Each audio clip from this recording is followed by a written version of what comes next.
left there is Andrei Fedyaev, and in the seat next to him, to his right, is the commander, Steve Bowen.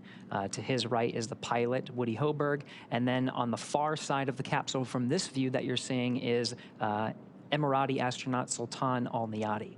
You can see they're in their launch and re-entry suits, and they entered that even before our coverage started and performed a successful leak check. So really, they're just waiting for these next series of events, including the claw separation, trunk separation, and the deorbit burn. Yeah, you can just see, I love this view because you can notice the previous missions that this Dragon supported in the form of the mission patch stickers that are located there just over Andrei Fedyaev's shoulder, kind of like right above Woody's head from this particular view. This particular capsule is the Demo 2 capsule, the Crew 2 capsule, and the Axiom 1 capsule. So this capsule has been through this 3 times before. This is its fourth space flight. And I love that we are able to document those previous missions inside the capsule as a little nod to history.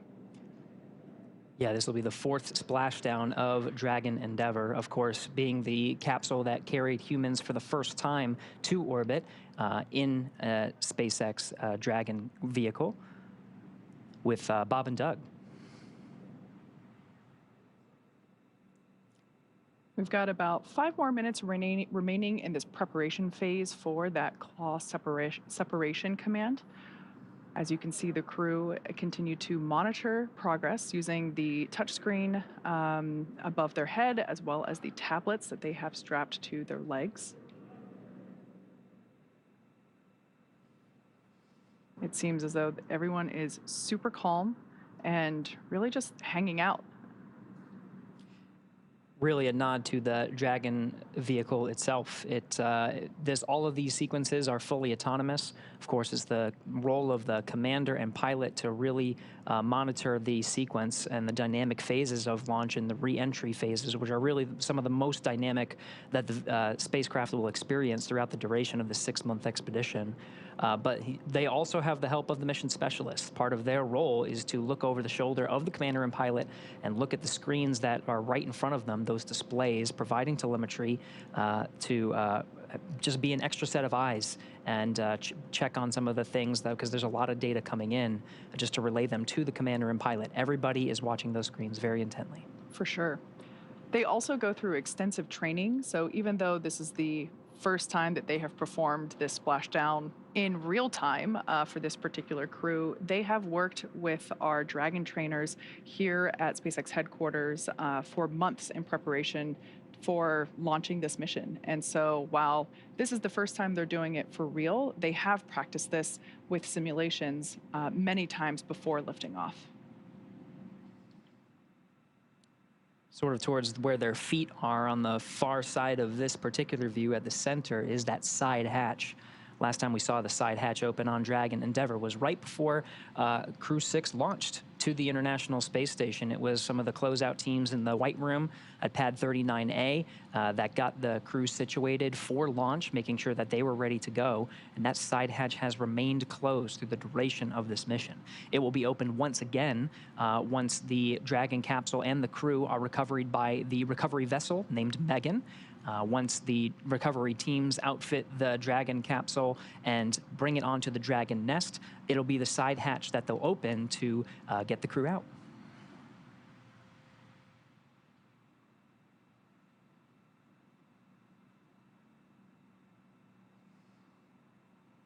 Once again, we're standing by for claw separation.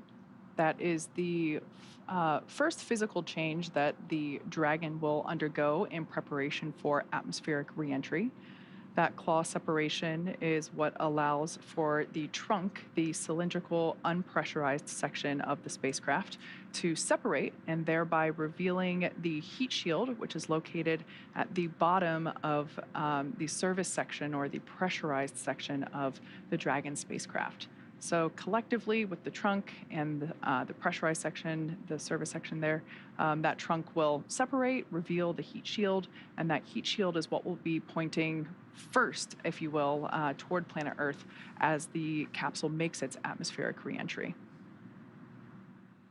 So again, we're targeting a splashdown off the coast of Florida. The prime landing target for today is off the coast of Jacksonville, Florida, on the Atlantic coast. That splashdown time is 9:17 p.m. Pacific time, 12:17 a.m. September 4th Eastern time. So just a little more than an hour from now. To give you an idea of how much ground they're going to cover, you can see on their map in the center of their screen, they are very close to the orbit of the International Space Station in the Dragon. They're over the Indian Ocean right now, just west off of Singapore, on a southeastern track heading towards the western coast of Australia. So just in the matter of an hour, they'll cover really the distance around the world, halfway. Yeah, when if you look at the track of Dragon and the International Space Station, how it orbits the Earth around a flat map, it kind of looks like a sine wave. So now they're on a southeastern track that will swing really south of Australia and then come up the Pacific. So you can see once we get into the re-entry phases, it will cross over southern Mexico and the Yucatan Peninsula. And perhaps if you're outside at just the right moment, just a couple minutes prior to that landing site, 12:17 a.m. So if you're still up at midnight watching our coverage and you're in central and northern Florida, be sure to head out, see if you can see, depending on the weather there, see if you can see the plasma trail as Crew 6 re-enters the Earth's atmosphere. Yeah, that's definitely one of the benefits to a nighttime splashdown. You can still see it during the day, but it is certainly much more striking whenever it's streaking through the night sky. We've actually had a few nighttime splashdowns prior to this one. So Crew 6 will definitely be a nighttime splashdown, but we also had successful splashdowns at nighttime for Crew 5, Crew 3, Crew 2, and Dragon, Crew 1. SpaceX, we're back with you. Deorbit sequence start. SpaceX Dragon, good to have you back, and we see the same. So that deorbit sequence starts with what's called claw sep prep, claw separation preparation. So once that claw begins to separate, it's about 45 seconds for that sequence to initiate, and then the trunk separates about 45 seconds after that claw separation. So it's relatively quick. So we're still in claw sep prep.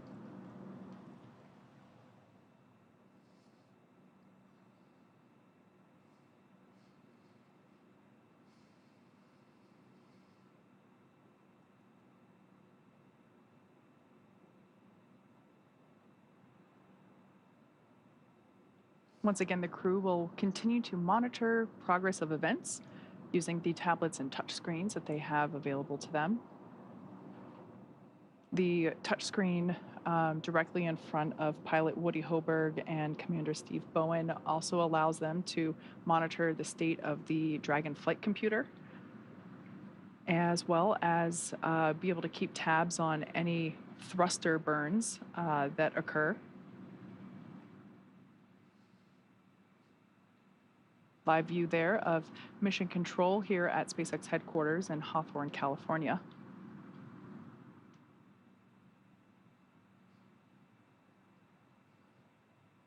And for those that might be wondering, that, yes, is a lava lamp in the center of mission control.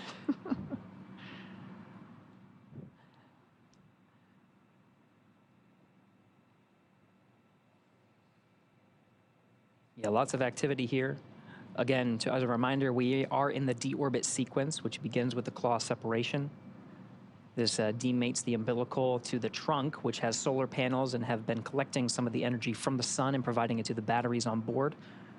Once that trunk is separated, or lie on the batteries inside, and there's plenty of margin of that power to provide power for the crew as they await for the recovery teams. But after trunk, all right, and the pyro's fired for the claw separation.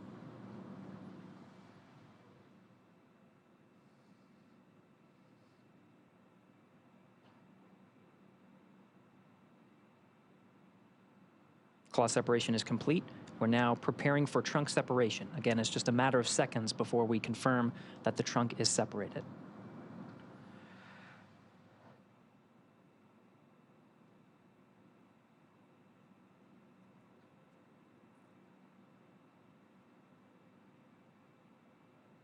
Once again, since that claw is now separated, we're able to separate the trunk. That claw is where the umbilicals for power and telemetry were connecting between the Dragon capsule and the trunk. The pyros fired for that trunk separation. Dragon SpaceX, nominal trunk jettison. Copy, nominal trunk jettison. All right, so yeah, we have a good trunk separation that starts about a 5-minute clock until we begin that deorbit burn. So that means telemetry is looking good. The nitrox system is primed for cabin and suit cooling, and the heat shield is now exposed and ready for atmospheric reentry. The trunk served its purpose by gathering energy from the sun through the solar rays and converting that into battery power. Since we separated the trunk, we can't generate any more new power, but we don't need to since we're coming home, and Dragon has enough battery power stored already. Up next, we have the final steps that Dragon will perform prior to reentry, the slew or maneuver to deorbit burn attitude and the deorbit burn itself. This is the last time that the forward Dracos, which are the 4 thrusters located on top of the spacecraft under the nose cone, they will ignite. The deorbit burn will place Dragon on a precise trajectory to the splashdown zone off the coast of Florida and will last about 16 minutes once it starts, and it looks like we're just under 3.5 minutes away from that deorbit burn initiation. We did confirm that slewing has started. So again, Dragon positions itself sort of off to the side to jettison the trunk so it doesn't have risk of recontact with the spacecraft and successfully burns up in the atmosphere. So it slews or reorients itself to make sure that those forward bulkhead Dracos are pointed in the right direction. We want a retrograde firing to really slow us down. So retrograde meaning the Draco thrusters fire in the direction that the Dragon is traveling in. So the nose is sort of pointed forward if you were to think of it as traveling along that axis. It's almost like the brakes, like when you're driving a car. Essentially. And this is a long burn. This is a 16-minute burn. So once it starts, we're going to stand by and just make sure and follow along and just make sure that that has a good performance. That really sets them up to and decreases their velocity just enough so it loses some altitude and starts to make contact with the atmosphere. That slowing down, really all that does is just reduce the altitude, so it doesn't really slow it down too much. We're still hanging around 17,000 miles an hour, but it's really the atmosphere that does the bulk of the braking. It's the friction against the atmosphere and that plasma buildup. We go from 17,000 miles an hour to 350 through that process. In just a matter of minutes. Minutes. So it really does make sense that this deorbit burn, the braking, the slowing down of the Dragon capsule in preparation for all of that, it makes sense that it's 16 minutes long. We're now about 1.5 minutes away from the initiation of that deorbit burn. Right, again, we are in the deorbit sequence, which begins with that claw separation and trunk separation, both of which were successful. So now we're in what's called the deorbit prep. The spacecraft has slewed with the forward Dracos pointed in the right direction, and we're priming those Draco thrusters ready to fire for that 16-minute burn. Once again, this deorbit burn will place Dragon on a precise trajectory to return to the splashdown site just off the Atlantic coast of Florida near Jacksonville.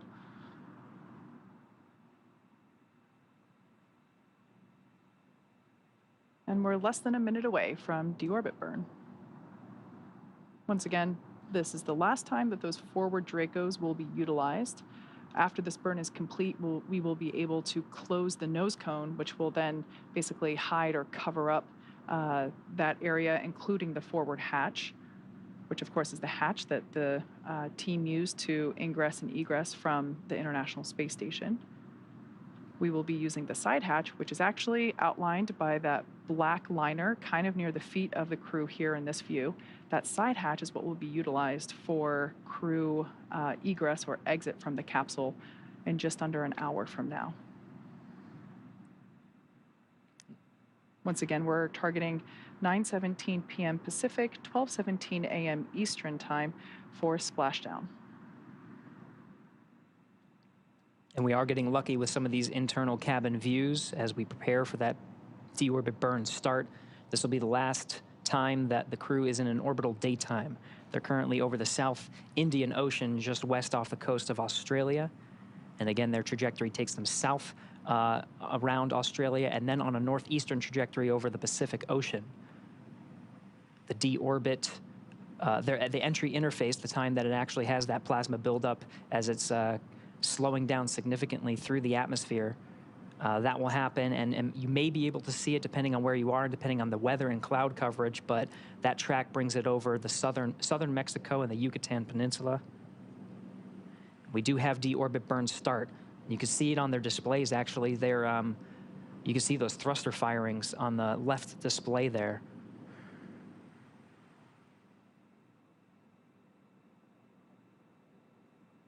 So again, that's a 16-minute burn.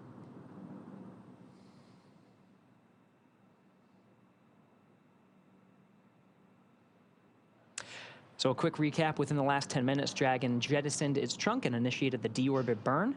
For those operations, NASA and SpaceX closely coordinate with the United States Coast Guard to establish a safety zone to ensure public safety and for the safety of those involved in the recovery operations, as well as the crew on board the returning spacecraft. Multiple notices are issued to the mariners in advance and during recovery operations, and Coast Guard patrol boats are deployed to discourage boaters from entering the splashdown zones.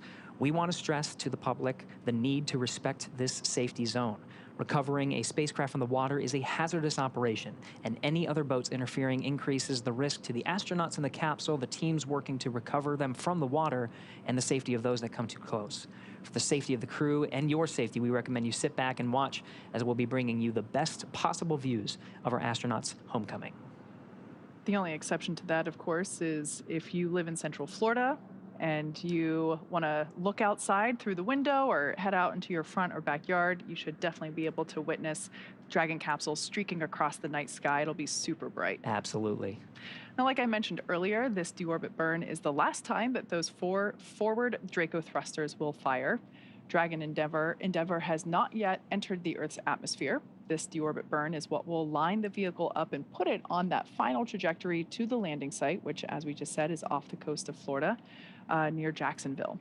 Right now, as you can see on your screen, Stephen, Woody, Sultan, and Andre continue to use their screens to keep tabs on the burn duration, the Draco thruster firings, and trajectory details like the entry angle, capsule perigee, and how much distance remaining until deorbit burn termination.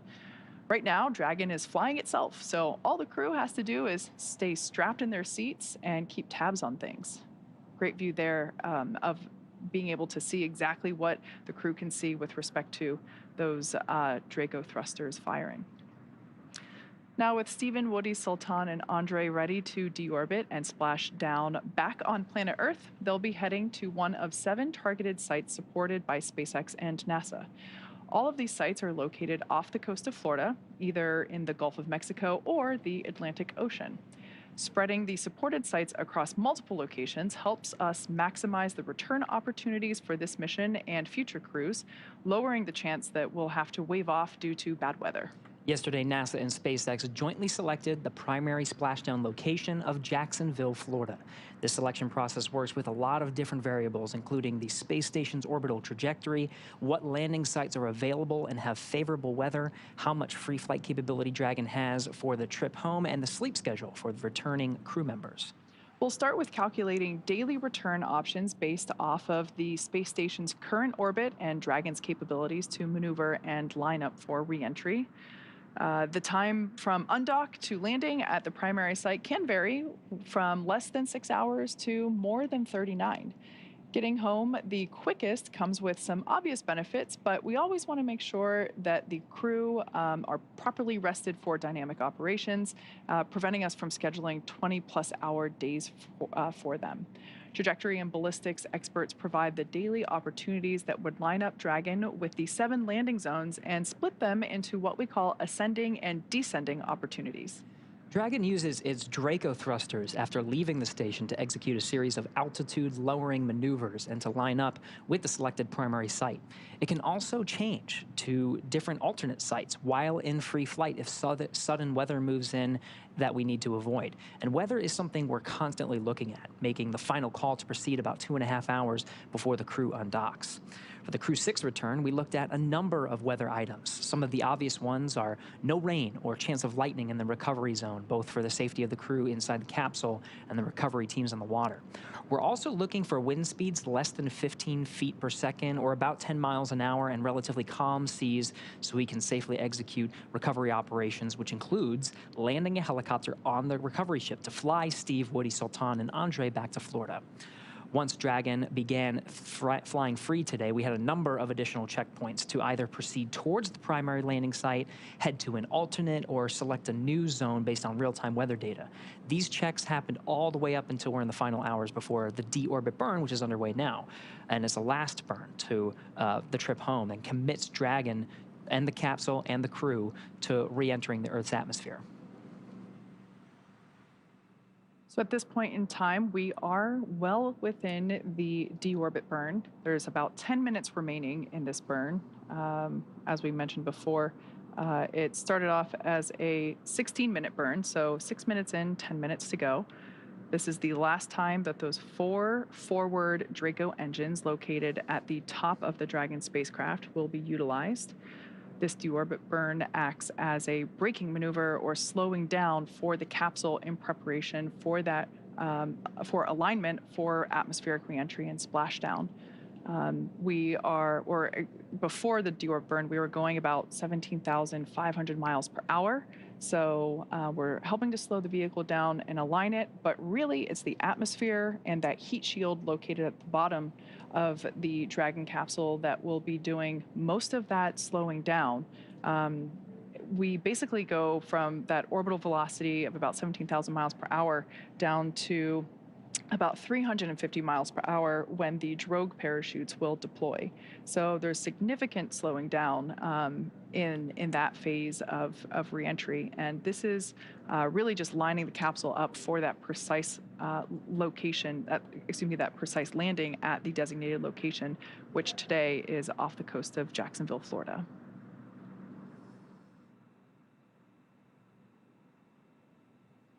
And of course, the parachutes really do a lot of the work from that 350 miles an hour down to about the time of splashdown.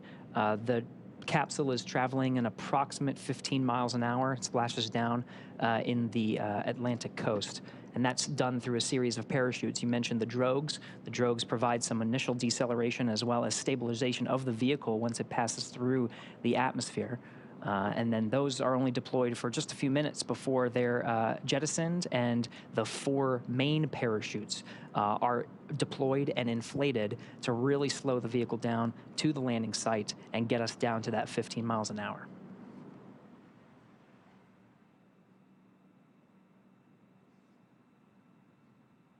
The crew continues to look pretty calm, collected, and comfortable as they continue to monitor this deorbit burn. We've got just over 7 minutes remaining in this deorbit burn. Once again, the crew has trained and prepared for all phases of flight, including this deorbit and splashdown phase of the mission. So I often like to think that, during moments like this when there's something dynamic going on and we just see the crew chilling, it's such a testament to that preparation, that training that they do both with the NASA teams and the SpaceX teams prior to even arriving at the launch pad. And they try to maximize the crew's comfort through the duration of Dragon's flight.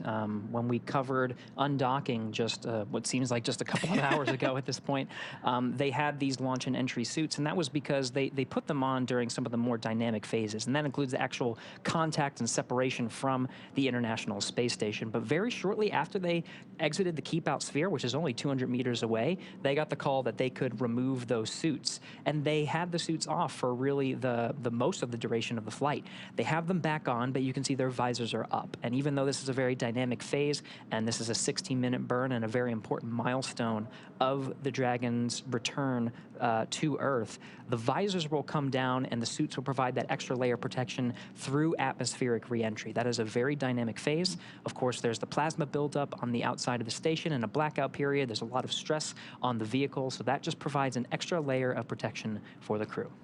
Yeah, you mentioned maximizing crew comfort, and we do that not just through operational decisions like when you can take off or doff the suit, but also the design of the suit itself, as well as the seats. So each crew member has a bespoke spacesuit. They basically the suits are specially fitted for each crew member to make sure that it is as comfortable as possible while maintaining the extraordinary high levels of safety required.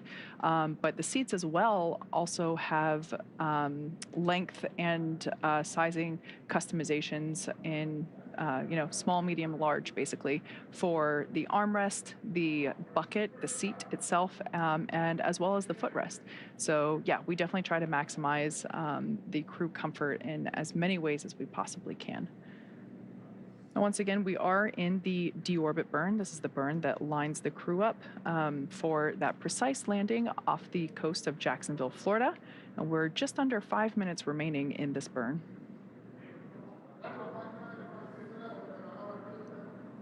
Yeah, and the crew is really just watching the vehicle perform on its own at this point. They're not really executing any commands. You can see they're looking at some of the data that are coming in on their displays. On the far right display, you can see all of those thruster firings. Those are those 4 forward bulkhead Dracos, which at their position would really be right in their eye line. It would be kind of straight up. And it's a retrograde firing again. It's really slowing the spacecraft down to decrease its altitude to meet up with the upper limits of the atmosphere.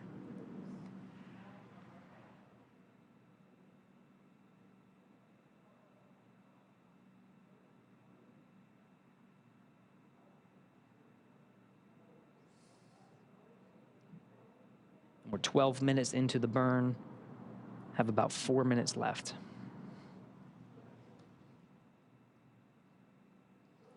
As we mentioned before, after this deorbit burn is complete, we will be able to close the nose cone, which is the basically the pointy structure at the top of the capsule that has been open to allow for access to that forward hatch, as well as usage of the forward Draco thrusters.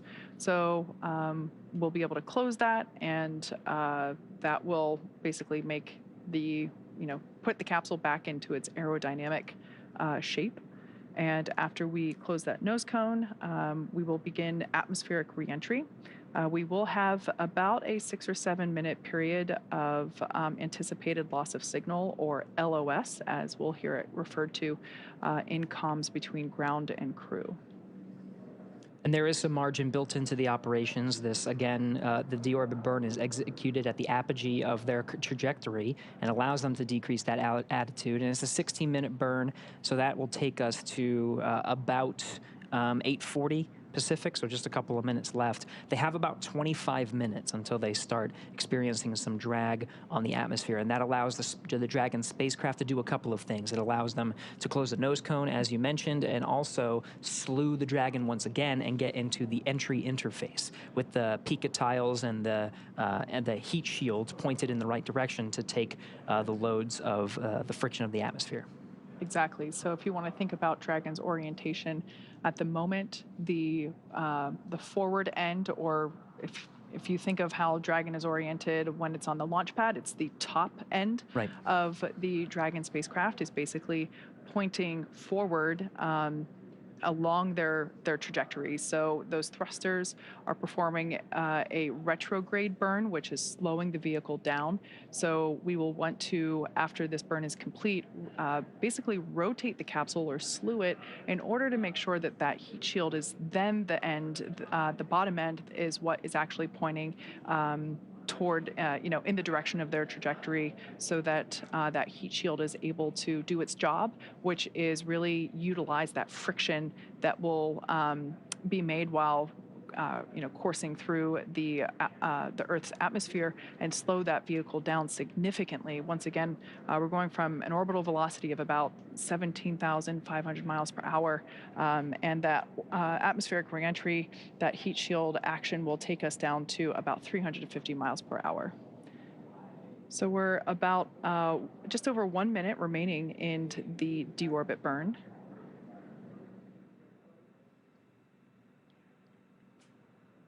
This is the burn that essentially commits the crew to that precise landing zone just off the coast of Jacksonville, Florida. Once again, we are targeting a splashdown time of 9:17 p.m. Pacific, 12:17 a.m. Eastern.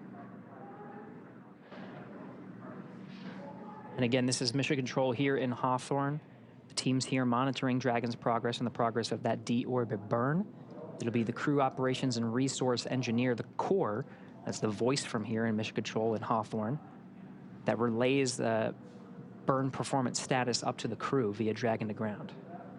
On your screen there is SpaceX core for this, this operational shift. On console tonight is Jake Vendel.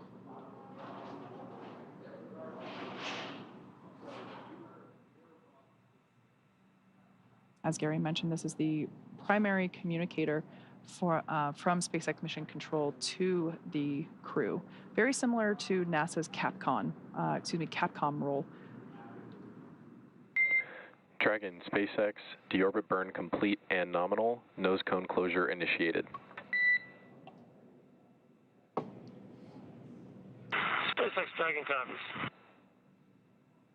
All right, good news there coming from SpaceX core, Jake Vendel, letting us know that the deorbit burn completed and everything went nominal or as expected. So that's all really good news. Very good. We are in the deorbit sequence now. So that you just heard the nose cone is about to close, and I can see it's actually closing now. In the background, the Dragon is currently inhibiting those forward bulkhead Draco thrusters that we just used to complete the deorbit burn, ensuring it's safe to latch the nose cone and shut for reentry. Also, the vehicle has initiated the nitrox suit purge. So this will help Steve, Woody, Sultan, and Andre cool and comfortable during reentry, which is coming up here in about 20 minutes. At this point, the nose cone is closing again and protecting the forward hatch for reentry. Steve, Woody, Sultan, and Andre are using their screens to monitor the locking of the nose cone, which is done by a set of hooks. So we're about 2 minutes until the nose cone is completely closed and locked in. Once again, we are in the deorbit sequence. So far, we have separated the trunk and we have completed the deorbit burn. And right now, we are closing the nose cone. This is the final physical change or modification to the Dragon capsule prior to reentry. After the nose cone is closed, we will slew or reorient Dragon to basically make sure that the heat shield is what is pointing first toward planet Earth, and that will line us up for atmospheric reentry. And a lot of that is in work now in concurrence. The closing of the nose cone is underway, as well as the slewing. Again, there's plenty of margin here from the time that the deorbit burn is complete, that 16-minute burn, and the time of entry interface. Make sure there's, if they have time to correct anything, that is already built in, but everything's looking good so far. Making sure the heat shields are pointed the right way, nose cone is closed, and the crew is prepped with that nitrogen purge. So we saw the views of the crew from the inside of the capsule with their visors up. Again, those visors will come down, and part of the, not only do the suits actually provide that extra protection, but Kate, you mentioned that they'll actually make sure that they provide cooling and comfort, because there's a lot of heat that's being generated through the reentry process. The outside of the vehicle can experience upwards of 3,500 degrees Fahrenheit. Exactly. Yeah, we'll purge some cool air through the suits. But the interior of the capsule, there's also a thermal system that will help pump some cool air there as well. So the crew generally stays really comfortable, even though the exterior of the capsule does get super hot, as you said, with that plasma buildup. It'll be certainly one of the more dynamic things that the spacecraft goes through during its mission. But yeah, the crew stays pretty comfortable, and that nitrox air, which is a mixture of nitrogen and oxygen, the same stuff that is put into scuba tanks for scuba divers, that same breathing air, we pump that through the suits to allow the crew to stay super comfy during their reentry. We did get confirmation that the nose cone is closed. So this deorbit sequence we're really making our way through very well. As we begin the second half of entry, Dragon is now beginning to inject that cool nitrox air that I mentioned before, that's being delivered to the suits worn by Stephen, Woody, Sultan, and Andre. Again, this is what will allow the crew to remain comfortable while the external temperatures of Dragon reach 3,500 degrees Fahrenheit. The heat shield will be pointing forward, leading the capsule to the landing site. Now, speaking of that heat shield, Dragon's primary heat shield is comprised of Pica 3.0, Pica meaning phenolic impregnated carbon ablator. The first generation Pica was initially developed by NASA for studying and sampling comets within our solar system. Yeah, really cool history here. SpaceX partnered with NASA to develop Pica X, which was the second generation product used on all Dragon 1 cargo resupply missions that successfully resupplied the space station on 20 different missions. Pica 3.0 was developed specifically for use on the Dragon 2 crew and cargo, with enhanced structural and thermal properties that optimized the heat shield and drove down cost and mass. Yeah, pretty cool. The remainder of Dragon capsule is comprised primarily of SpaceX proprietary ablative material. It's another class of thermal protection, which is lighter weight versus Pica and protects the underlying composite structure during reentry to basically ensure that the structural capabilities are maintained from mission to mission.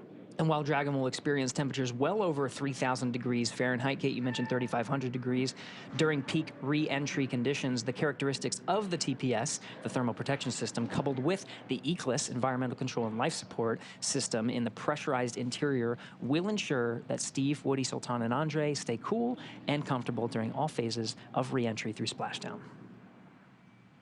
After Dragon Endeavour has re-entered the Earth's atmosphere, a series of parachutes will deploy to slow the crew's descent.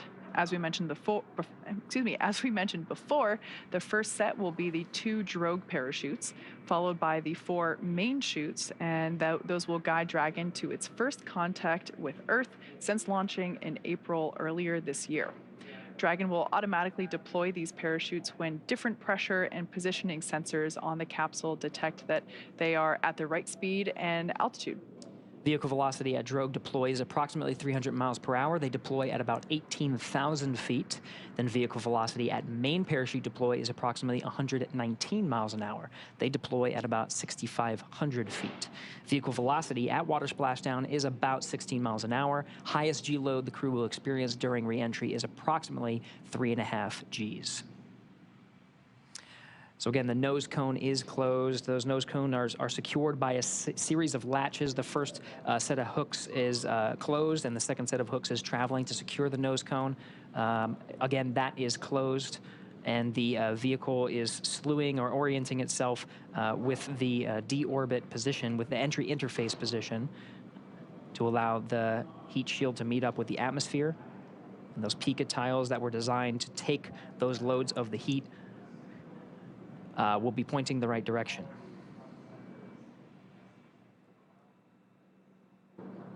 One correction, I did mention Crew 6 launched in April. It actually launched in March of this year. Right. March 2nd Eastern Time, I think March 1st Pacific Time.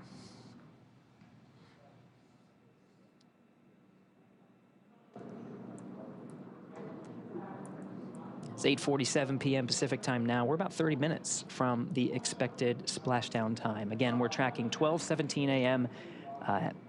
Eastern Time over in Florida near Jacksonville, which is our primary landing site here at the Pacific Coast, 9:17 p.m. Dragon, SpaceX, nose cone secured for entry. SpaceX Dragon's office. So again, 2 sets of latches that secure that nose cone. Those have traveled and confirmed that not only is the nose cone closed, but it is secured for re-entry. And with that, Dragon, I've got a entry sequence brief. Report ready to copy.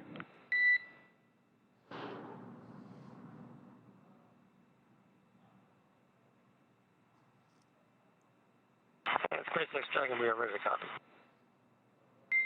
All right, Steve, we see blackout start at 0404, blackout end at 0411, and splashdown at 0417. No update to vehicle status. Weather still looks good. How copy?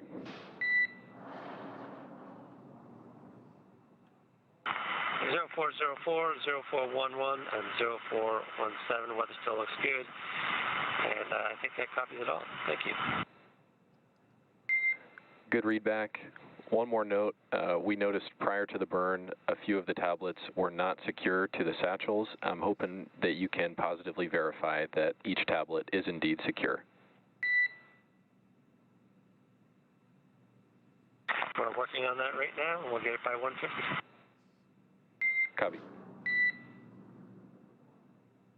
All right, that was SpaceX Core Jake Vendel letting Commander Steve Bowen know our updated timeline for that expected loss of signal.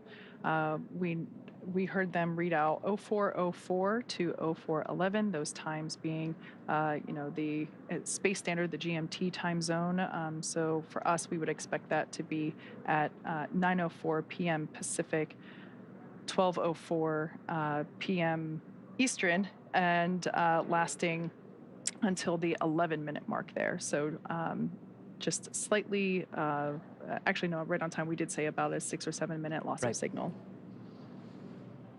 Splashdown time remains as we originally were targeting, that 9:17 p.m. Pacific, 12:17 a.m.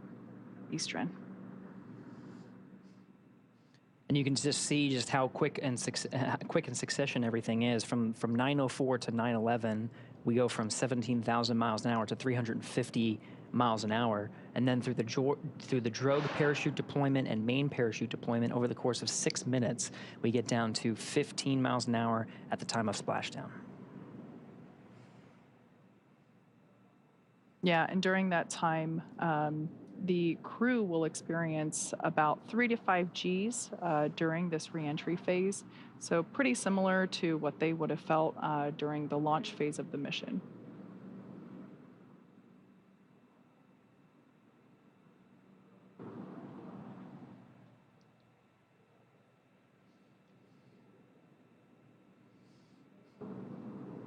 We're focusing on the flight control teams here in Mission Control in Hawthorne through the duration of today's operations. If you've been following along for our coverage, we've been joined with the flight control teams over in Houston, Texas. Of course, they are monitoring very closely, but that was really for joint operations.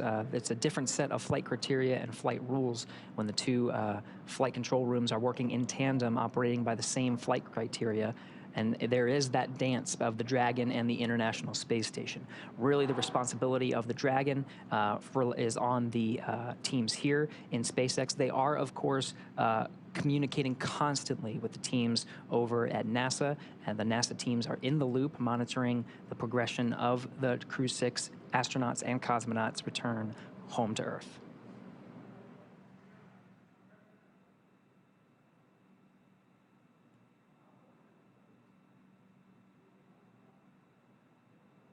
So we've mentioned before that our anticipated loss of signal is coming up at 9:04 p.m. and will last about 7 minutes until 9:11 p.m. Pacific time. This occurs on all of our Dragon reentry missions. It is pretty standard and expected, the 7-minute period where the Dragon is unable to send any telemetry to the ground or be commanded from the ground, including no communications, which is why we call it a communications blackout. So the reason for that being, as we've said a couple of times, the heat shield located at the bottom of the capsule will be doing a ton of work as it encounters that friction from the atmosphere as it re-enters. This is a good thing. It's helping to slow the vehicle down from 17,000 miles per hour hour to about 350 miles per hour.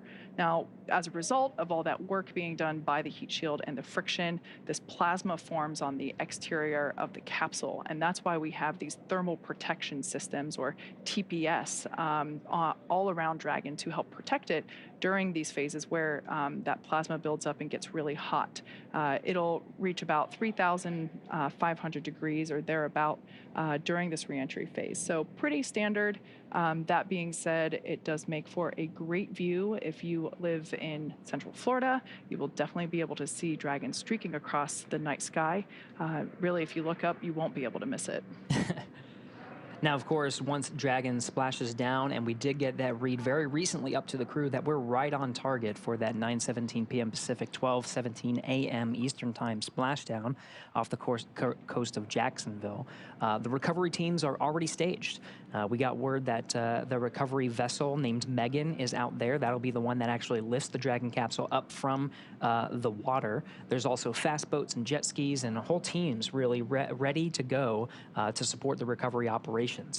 We've supported many nighttime landings or splashdowns in the past, and so they're very used to these operations. Dragon has systems built into the outside of the capsule that allow for flashing lights and a lot of calling of attention to itself to make sure that the recovery teams can easily see it. And of course, the assets themselves have equipment on board to be able to locate, track, and find, and of course, recover the Dragon capsule. And so those teams will go out. They'll perform a sniff. That's actually the first thing that'll happen, is the fast boats will circle the vehicle and just make sure that the Dragon capsule itself is safe to approach. There's dedicated teams that go out and make sure there's no leaking of nitrogen tetroxide or any hazardous materials before the rest of the teams move in. There's a lot of team members that are out there now to support the operation. Yeah, this evening for this Atlantic Coast recovery, we are utilizing our recovery vessel, Megan, and those teams are stationed about 3 miles away from the targeted splashdown site. So it's one of my favorite but frustrating parts of splashdown is after we see the capsule actually land in the water and we see the parachutes be released and splash down as well, we then have to wait for the recovery vessel to trudge those 3 miles, and in that time we're able to see the fast boats approach the capsule, as the name suggests, much faster. They are slower than Megan, the primary recovery vessel. So they can get out there much quicker and perform, as you said, that sniff test as well as recover the parachutes from the water. Yeah, and we've seen lots of improvements just because, we're talking about Crew 6 right now. So this is not just the 6th mission. We've also done this with the demonstration mission with Bob and Doug, Demo 2.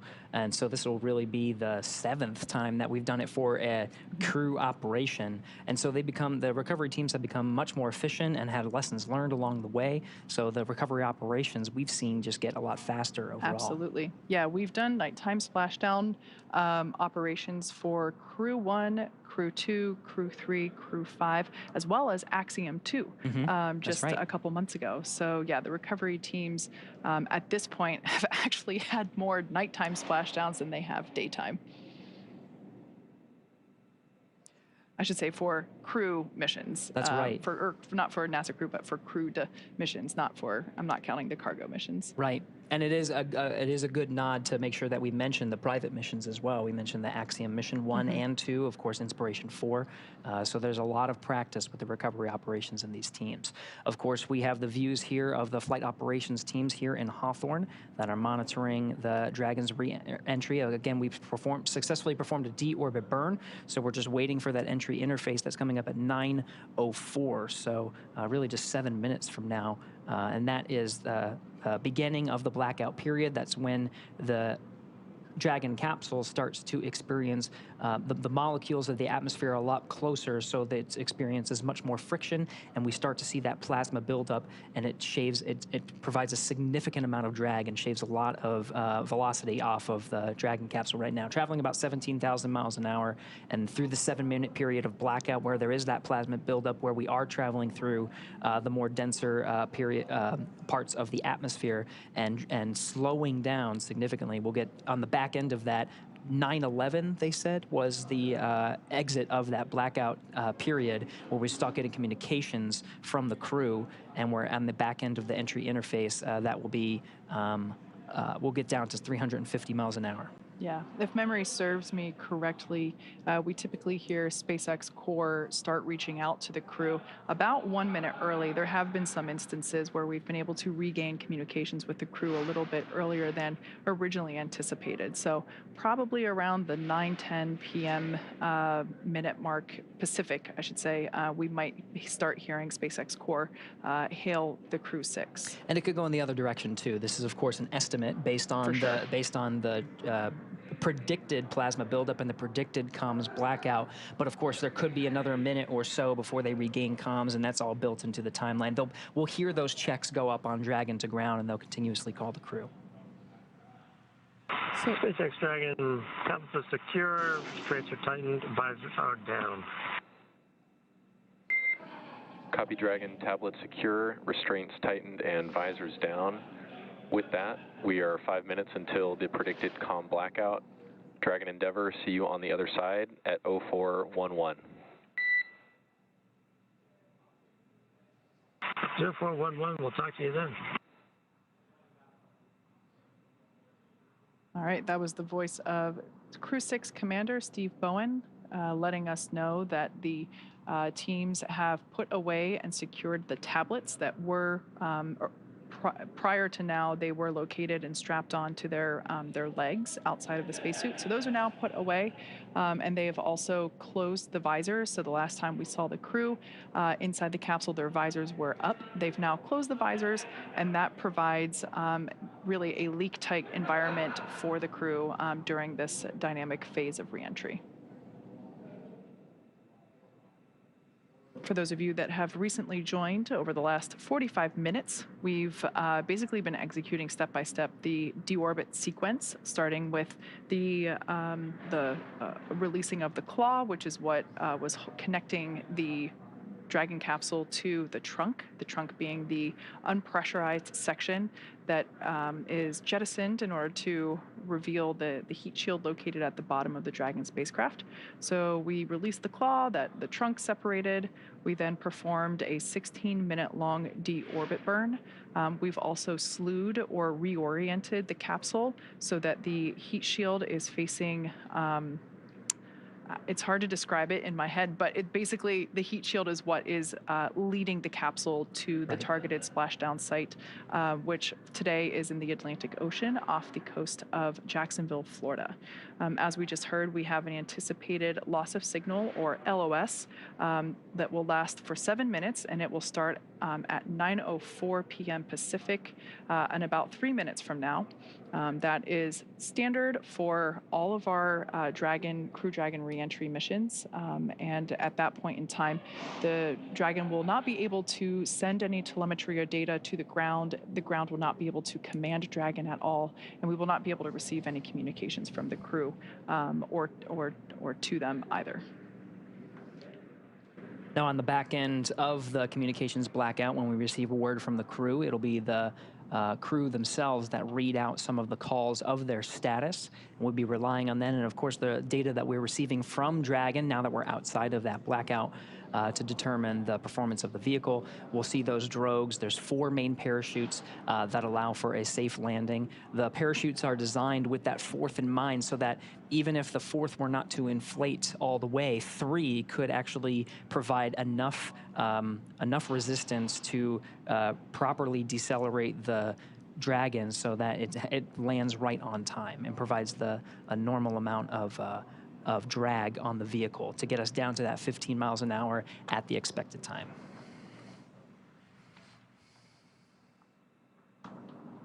The views we're seeing now are, of course, of the flight operations team here in Mission Control in Hawthorne.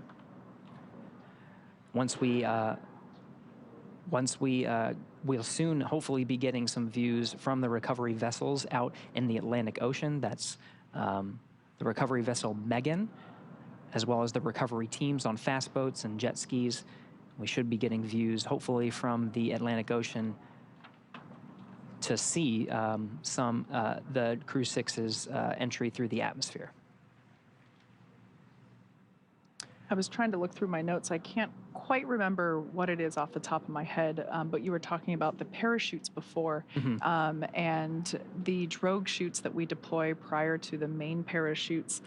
Those drogue chutes help provide additional slowing and stability for the Dragon capsule as it comes out of that atmospheric reentry. And I forget what factor it is that if we didn't have the drogue parachutes, I think it's something like the main parachutes would have to be manufactured to be 2 to 3 times stronger, which of course Oh, would wow. add weight to the capsule itself. And in spaceflight, everything is weight. You want to minimize the weight that you're taking. So those drogue chutes are definitely small but mighty in the job that they have to do.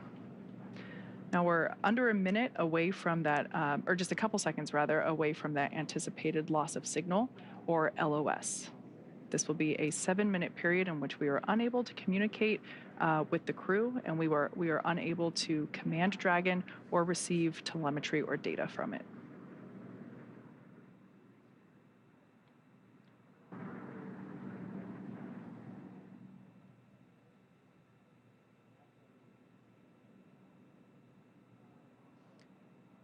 Okay, we're in that loss of signal. The clock starts now, right on time, 9:04 p.m. Pacific, 12:04 a.m. Eastern. That starts the 7-minute clock of the anticipated communications blackout. Kate, as you mentioned, the teams here in Mission Control in Hawthorne may start reaching out to the crew a little early. The crew themselves may see an acquisition of signal from their own data and call out to the teams to let them know that they're outside of the blackout. It could be intermittent too, so there's a lot of different factors, but the key here is communication, and they'll continue to talk to make sure that they are relaying they, meaning the crew, are relaying the information to the teams here in Mission Control Hawthorne, and of course the Hawthorne will be able to respond. Right. So for those of you that have just recently joined us, at this point we have entered a communications blackout period, a loss of signal or LOS, and lasts approximately 7 minutes due to plasma formation around the spacecraft. During this time, no vehicle telemetry is received by Mission Control, which you see there on your screen, and no external commanding of the vehicle or voice communication is possible. But as a reminder, Dragon is designed to fly itself. During this reentry, the vehicle will be slowing down from orbital velocity, which is about 17,000 miles per hour. And the top temperature that Dragon will experience upon reentry is about 3,500 degrees Fahrenheit. As we've mentioned before, this expected blackout period is, and we anticipate it to last about 7 minutes. It might be a little bit less, it might be a little bit more, but we will definitely be able to hear the crew once they do re-enter from that anticipated loss of signal. We'll have acquisition of signal, which is AOS. That's right, and the last read up to the crew prior to their entry and the beginning of the blackout period, we were still tracking an on-time splashdown. Again, for those following along, that's 12:17 a.m. Eastern Time, 9:17 p.m. Pacific Time.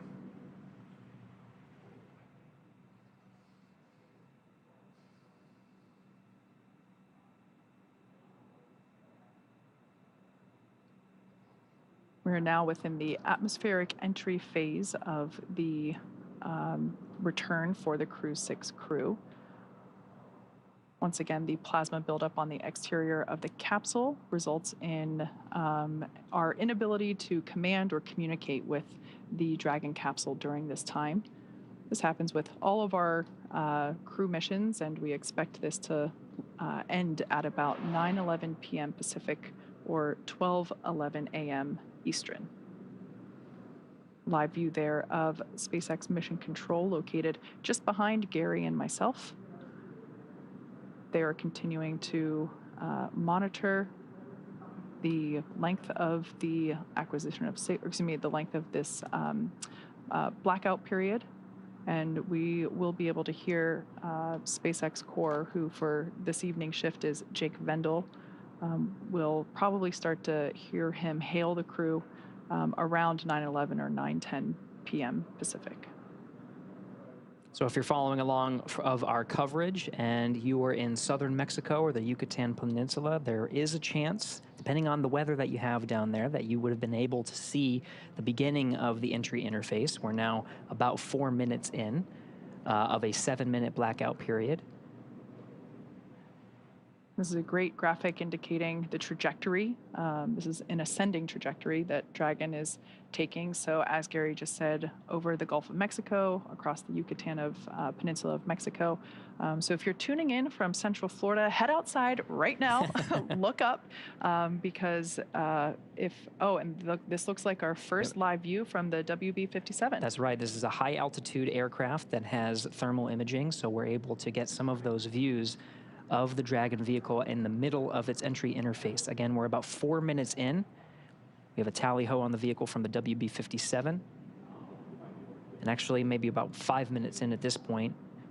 So maybe a little bit more than 2 minutes. Again, there's some variation in the predicted 7-minute time period. It's not exact. We might hear a little early, a little later. So as we were saying, if you're in Central Florida, head outside right now. You should be able to see this glowing streak cross over as we are targeting. There's that streak I was just mentioning. That's a live view, not thermal. This is heading towards the Atlantic coast of near Jacksonville, Florida. So a beautiful view, very such a striking visual that we have for these nighttime splashdowns. Recovery teams are in position off the coast of Jacksonville, Florida. And we are still targeting our expected splashdown time of 9:17 p.m. Pacific, 12:17 a.m. Eastern. We only have about a minute and some change of this blackout period anticipated. And again, there's some variation on when we can hear from the crew. So what you're seeing on your... Dragon, SpaceX, ComCheck. So at this point, we're going to hear SpaceX Core begin to hail. As Gary said, this blackout period is estimated. So we're now beginning to reach out to the crew to see if we've regained that communications capability. Dragon, SpaceX, ComCheck. What you're seeing on your screen now is a live view of the thermal cam on the WB-57. SpaceX Dragon, happy. And we hear Crew 6 from inside the cabin on the back end of the blackout. Copy, Dragon. We see a healthy flight computer. Expect automated chute deployment. SpaceX Dragon, copy.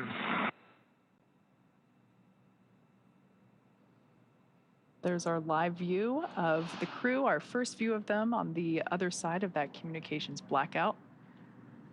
At this point in time, they are re-entering through the Earth's atmosphere over the coast of Florida, heading towards Jacksonville, Atlantic coast. Up next will be the deployment of the drogue parachutes, which should happen in about 2 minutes, just over 2 minutes. Yeah, you can see they got through some of the thicker parts of the atmosphere, and that plasma buildup is starting to dissipate. We have about, less than 2 minutes or so. Dragon, SpaceX, GPS converged. Expect nominal altitude for drogue chute deploy. SpaceX Dragon, copy. Receive it. All right, so that call out just letting the crew know that they can expect to have the initial parachute deployment. That is the drogue parachutes, and that those typically deploy about 18,000 feet. At that point in time, the capsule is going around 350 miles per hour. Some of the data and telemetry from Dragon is in meters, so if you do hear those calls from the crew and from us, some of the telemetry we're seeing is in the metric system.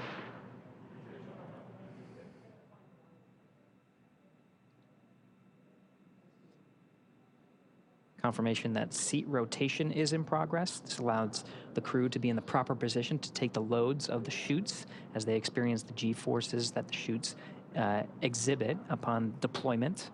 They provide some drag on the vehicle. And again, we're traveling about 350 miles an hour.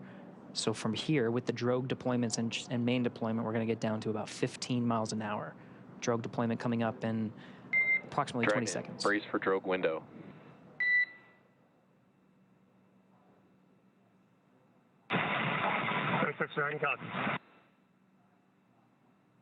And we're roughly 30 seconds away from that drogue deployment.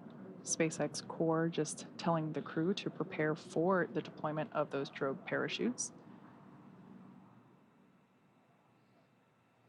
At this point in time, they are around, or when the drogues are deployed, they're traveling around 350 miles per hour. At the time that the main parachutes are deployed, just seconds later, they'll be going around 120 miles per hour. So these drogue parachutes help provide further deceleration as well as stability for the capsule prior to those main parachute deployments.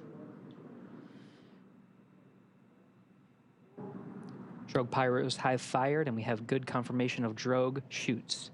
2 drogues. It's a view from inside the parachute bucket.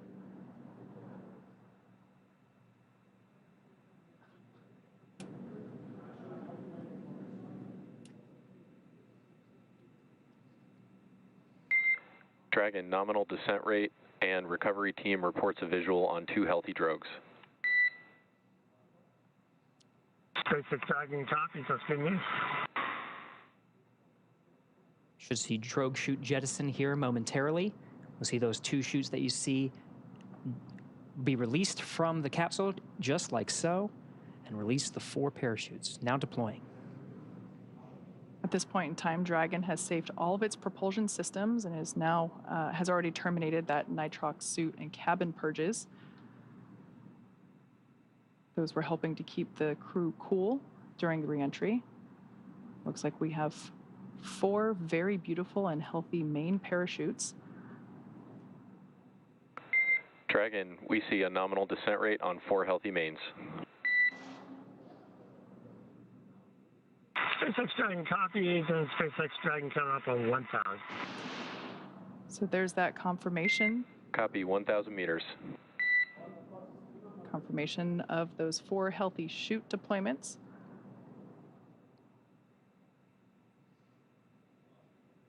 Now standing by for splashdown. At the point of splashdown, the capsule will be going about 15 or 16 miles per hour. Continuing to decelerate from a rate of from a speed of about 120 miles per hour. 800. So we will now begin. Copy, 800. To hear Commander Steve Bowen call out the altitude as they approach the water surface. That is again in meters.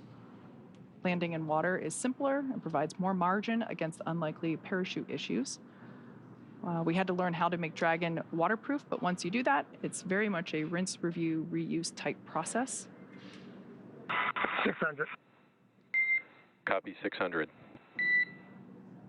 600 meters, and the descent rate is as predicted, meaning we're targeting that splashdown time in about a minute.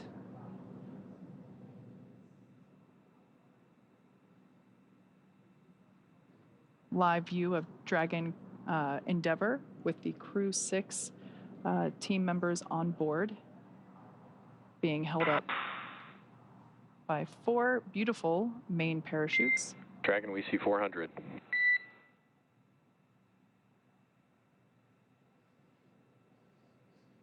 We're now about 400 meters above the ocean surface.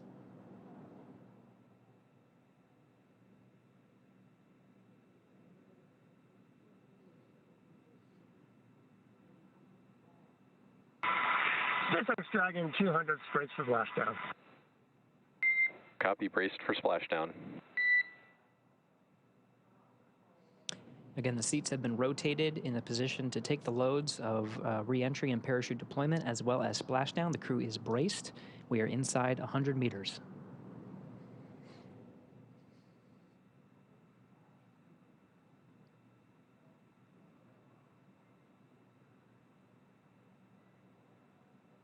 Dragon Endeavour continuing its slow descent. There we can see splashdown on screen. Those parachutes are then cut and released.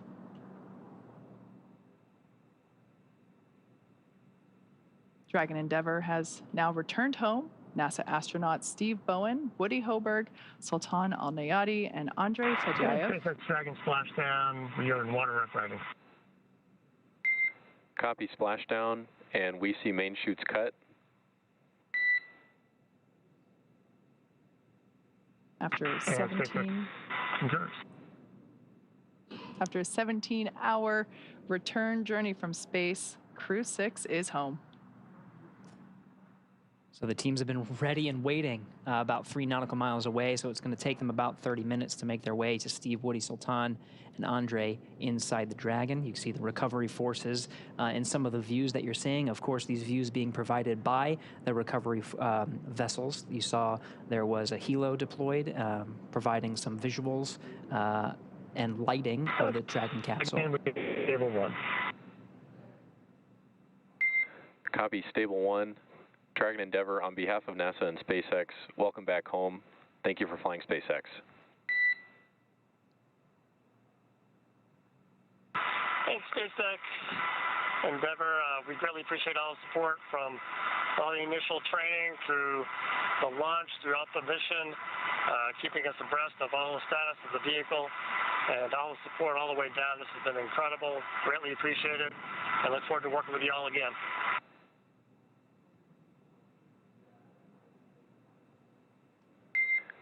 Copy all, and you've got a room full of happy people here.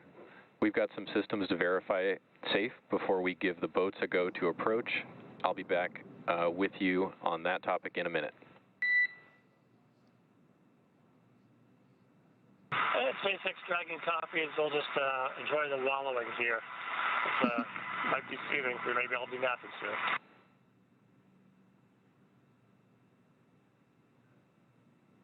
So there we just heard SpaceX Core just indicating to the crew that we're going to do some checks here.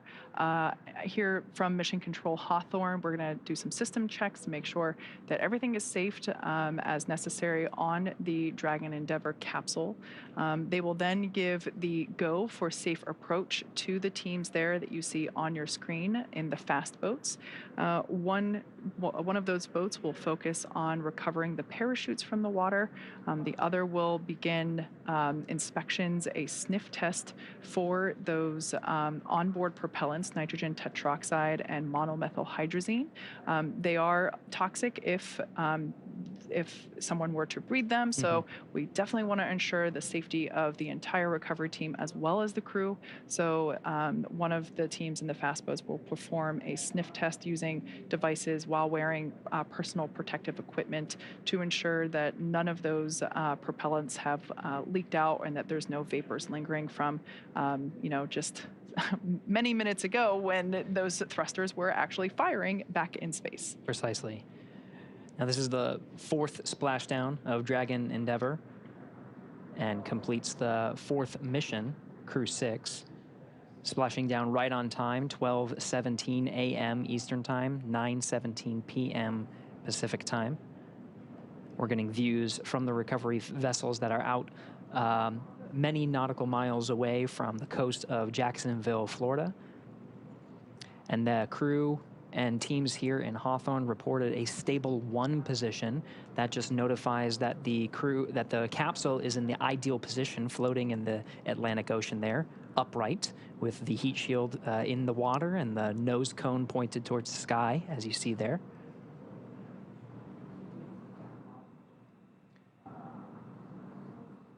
As you mentioned, this is the 4th splashdown for this particular capsule. Most recently, it supported Axiom 1. Prior to that, Crew 2. And prior to that, Demo 2. So this capsule, I have great personal attachment to. I had the opportunity as part of my day job to go inside the capsule while we were building it. And when I say building it, I mean like for the first time, not during the refurbishment process. And when we were originally building it for the Demo 2 mission, I just remember being inside this capsule and thinking, Dragon, SpaceX, we are go for recovery personnel to approach the capsule. Expect fast boats alongside in just a few minutes. Dragon top, we look for the light. all right, good news there from Mission Control, letting the crew know that everything checked out from a systems check, and the team there on screen in the fast boat now has the green light to approach and begin performing the sniff checks for those vapors for the onboard propellants. Just to conclude my thought, it's always great to see this capsule fly and land, and it just makes me so happy to see it with another mission under its belt. It's part of the design of the Dragon capsule is to be reusable. So even after the harsh conditions of 3,500 degrees of plasma buildup and being in the salty ocean, teams are still able to refurbish it and prepare it for the next mission. And this is the 4th successful flight of Endeavour.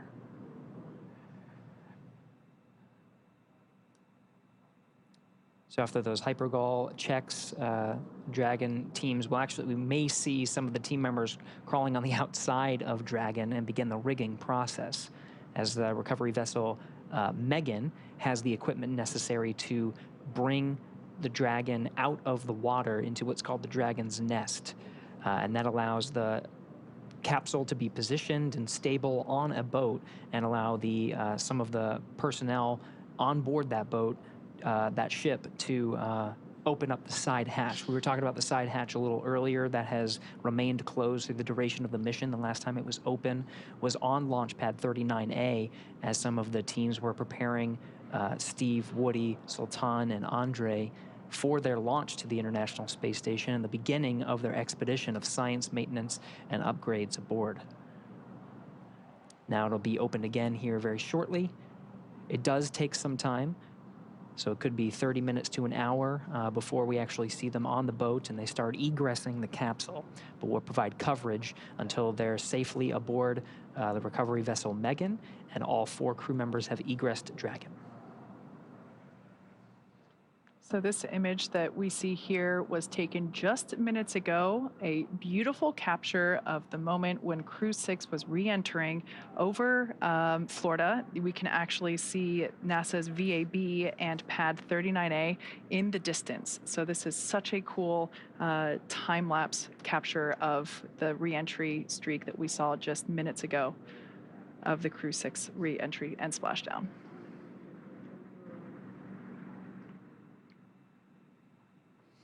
Now, of course, we have recovery teams out there that are executing these operations. We can actually see some of the personnel there. We do have a public affairs officer on recovery vessel Megan, Courtney Beasley, who is standing by and watching the operations unfold and providing some coverage from there. I'll do a comms check with Courtney Beasley, who's there via satellite phone. Courtney, can you hear us? Gary, I have you loud and clear. How do you hear me? Loud and clear. Courtney, we were very jealous, and we were talking a lot, Kate and I, about the views of Dragon's re-entry through the atmosphere and the plasma trail and the landing, of course, in the Atlantic Ocean. I can't imagine a person who had a better view than you. From your perspective on recovery vessel Megan, how was that landing? Gary, it was absolutely beautiful. We were about 1.5 nautical miles away from the landing zone, and we had a great view from the front of the ship. We were actually able to track the spacecraft starting when it broke the horizon. We heard the sonic boom loud and clear and tracked the spacecraft all the way down through splashdown. SpaceX, There's something hypergol beautiful sweeps about a and nighttime unfired ordnance splashdown. checks The nominal. only thing lighting Rigging the sky is up in tonight progress, was the moon, the and it's stars, approximately and Crew 6 25 minutes returning until back home capsule to Earth. lift. Stand by for a PMC Now, one thing with the SpaceX flight surgeon on the ship. And we did just hear a call out indicating that the sniff checks were successful, so the close approach team now has the green light to begin climbing on board the Dragon capsule, so we should see the recovery continue along. But I want to hear more from Courtney with her bird's eye, or with her live action view. that's right. Yeah. Back to you, Courtney. We just wanted to pause for some of those communications with the crew and just follow along on the action here. But really want to understand what it's like there. You got some beautiful views. We are seeing, some of the seas. I think that we're tracking about. We're tracking sea states and wind, and we were talking about weather quite a bit leading up to today's landing. From your perspective, how is the weather out there?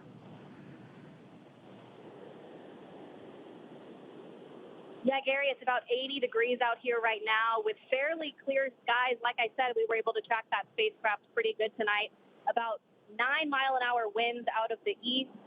The waves are considered to be rolling waves, so they're not choppy, but they are pretty big and more spread out rolling waves. But weather-wise, I think the crew will like what they feel when they get out of that capsule today and take their first breath of fresh air back here on Earth.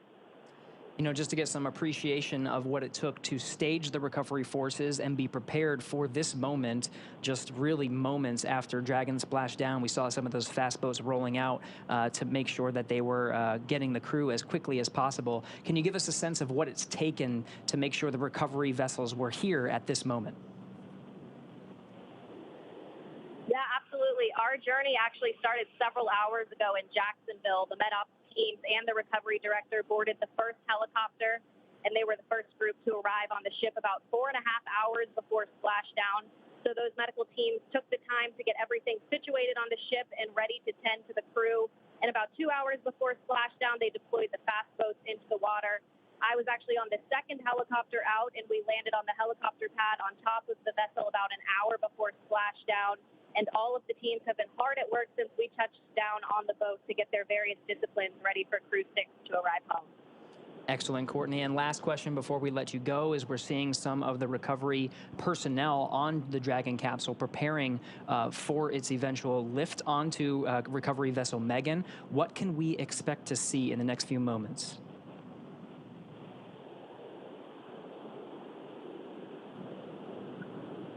Yeah, Gary, so once the crew is out Copy. We of also have the you 5x5. capsule, they'll be Boats are transferred working on you over to the and med rigging bay, up the where the vehicle. crew will I'll get back to you checked out closer by to their capsule medical lift. teams, and we'll have the opportunity to take those spacesuits off and get comfortable back here on Earth. And then, of course, they'll run through those medical checks. They'll get back on the helicopter and head back to the airport where they'll board their plane back to Houston to begin their post-flight period. You're probably getting a better view than I am right now, so I'll let you walk through that. But back here on the ship, once the crew is off, they're not the only ones returning from space today.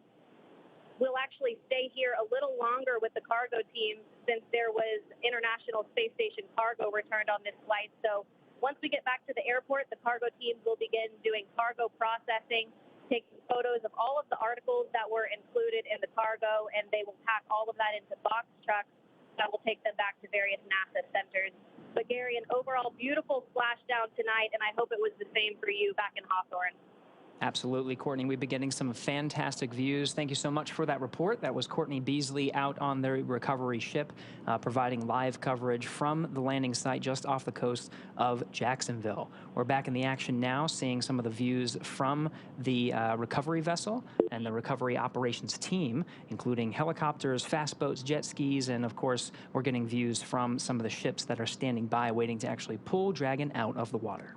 So at this point in time, the Dragon capsule has safed all of its systems. Mission Control did a systems check to make sure that that was true and accurate. They gave the fast approach teams the green light to approach and begin the rigging process, which is what we are now seeing underway. Additionally, they have recovered the parachutes from the water. So those were, we were able to see those being dragged onto a boat. And what we have now is there's one individual that we see kind of like a spider monkey crawling all around the capsule and attaching the necessary rigging, the straps. These are what will help to stabilize and lift the Dragon capsule out of the water and onto the recovery vessel. For tonight's operations, we are using our Atlantic Coast recovery vessel, Megan, and we, in hopefully in probably like 30-ish minutes from now, it kind of varies depending on the sea states, which, as we can see, a little bit more waves than some other missions, but still well within the limits for recovery, really probably unfazing to the individuals that are out here doing the work as they train extensively for these operations, whether it's daytime or nighttime. So obviously we can see one person there working to secure that strap around the base of the service section of the Dragon capsule, and that is one of the primary stabilization strap rings that will help to lift the capsule out of the water and onto the Dragon's nest on board Megan. And of course, the teams here are very close to the capsule because we passed those hypergol leak checks, and it's safe around the vehicle. You see some of the personnel, of course, climbing on the outside, preparing the vehicle. You can actually see some of the tethers that are on the outside to allow it to be lifted onto the recovery vessel Megan. Some of our views are even getting better as the recovery ships that are providing some of the live views that we're seeing are getting closer to the Dragon Endeavour.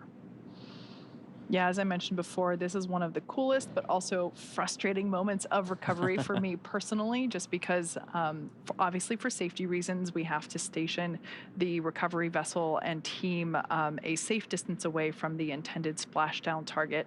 It sounded like they were, according to Courtney, about 1.5 nautical miles away from the splashdown. But those fast boats are called fast boats for a reason.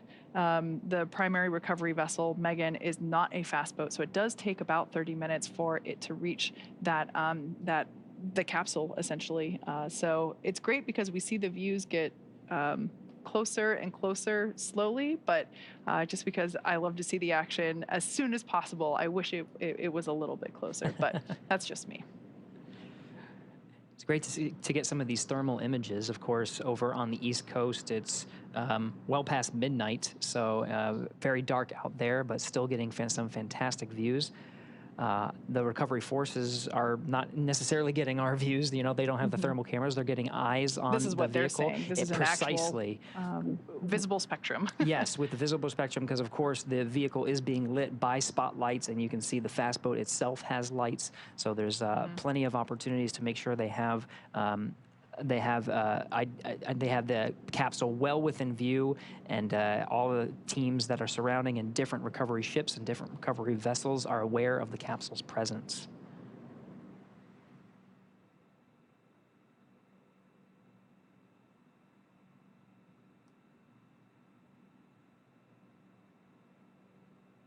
You can see some of the features of the Dragon capsule as the recovery forces outfit it with the rigging necessary to bring it onto the recovery vessel Megan.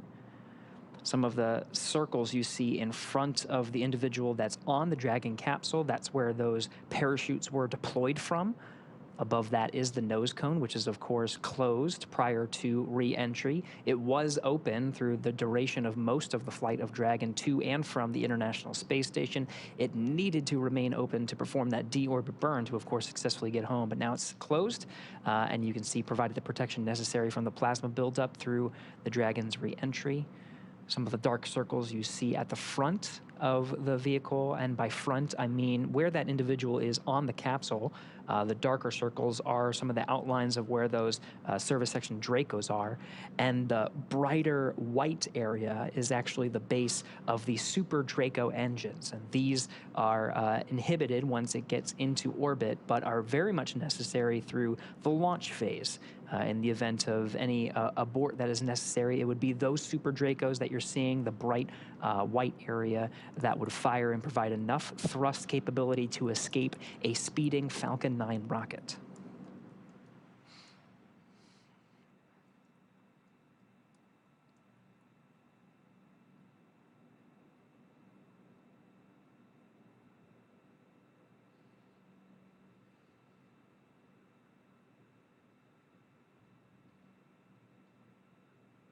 Once again, we can see the recovery vessel Megan making its way closer and closer to the Dragon Endeavour capsule, which has splashed down off the Atlantic coast of Florida. We can see the recovery team in the fast boats that have now approached the Dragon capsule. They are in the process of rigging it up with the necessary straps and equipment that will be utilized for right there. That is the actual, the Dragon's nest that we will be lifting the Dragon capsule onto. The lifting mechanism, it's kind of hard to tell right now, but that almost house-like structure over the end of the aft end of the boat will actuate downward, and then the straps will be used to lift the Dragon capsule, and then the whole thing will actuate back into the orientation that we see it here to help secure, or to place it and to secure the Dragon capsule in that nest. After the capsule is placed in the nest, they will then just roll or translate the nest forward to where the platform is that we will actually be able to see the recovery team open the side hatch and eventually have Crew 6 egress or exit from the capsule. So if you look through the back there, you can see the capsule. That's that white speck in the background there in the darkness behind Megan. Yeah, you can actually see the distance now. It's becoming much more clear. The space recovery vessel was designed very much with Dragon in mind. Of course, that hydraulic lift bringing it onto the Dragon's nest, and that platform, Kate, that you were describing, it allows for access right at the right spot, right in front of that side hatch. The side hatch will be facing right towards the camera. That will allow, when that Dragon nest comes in towards that platform, the crew on board recovery vessel Megan will have access to that side hatch to go ahead and open that. All 4 crew members will remain seated throughout that process, but the Dragon side hatch will be open, and the recovery teams will take the Crew 6 astronauts and cosmonaut out one at a time. Yeah, you mentioned that this vessel had Dragon in mind. You couldn't be more correct. When SpaceX acquired this vessel, we actually have 2 of them, one for Atlantic operations, one for Gulf operations, and both of them are pretty identical. They each have a lifting mechanism, a nest.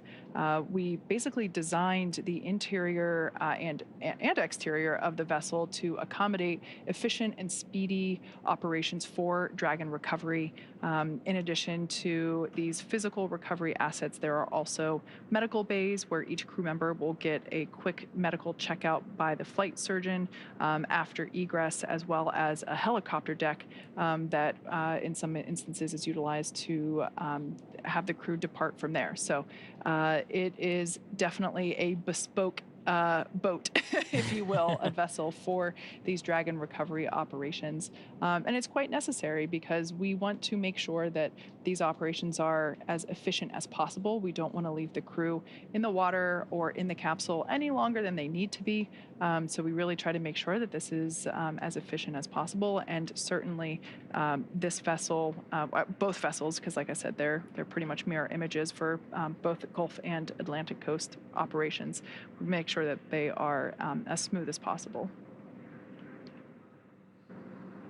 And we're just about 23 minutes from the time of splashdown. Again, that splashdown time, 12:17 a.m.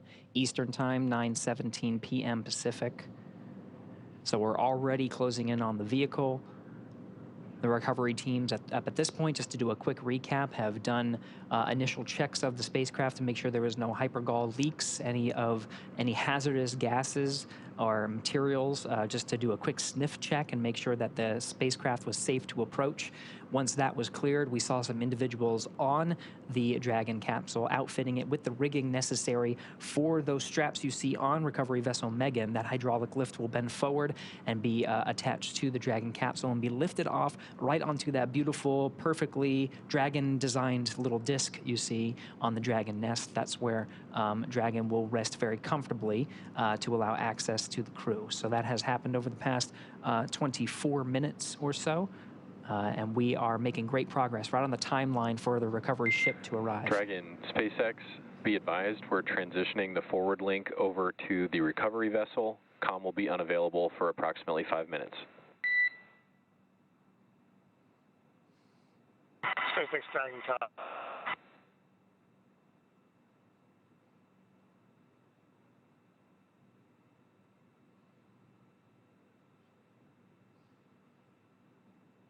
Once again, Megan is making its way to the capsule, which we can see getting larger there in the background of this image, or excuse me, of this shot that we have on board Megan. Once the capsule is a little bit closer, we'll begin to see the team in the water attach the straps and all the equipment necessary from the boat onto all the straps and equipment that they have been attaching around and on the Dragon capsule itself. .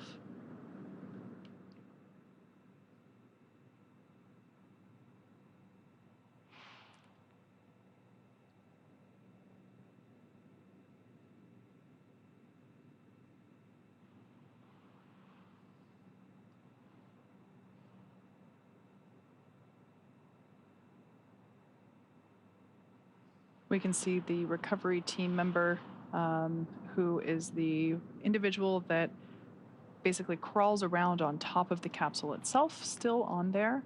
Once all of the equipment is attached, we'll actually see them jump off into the water.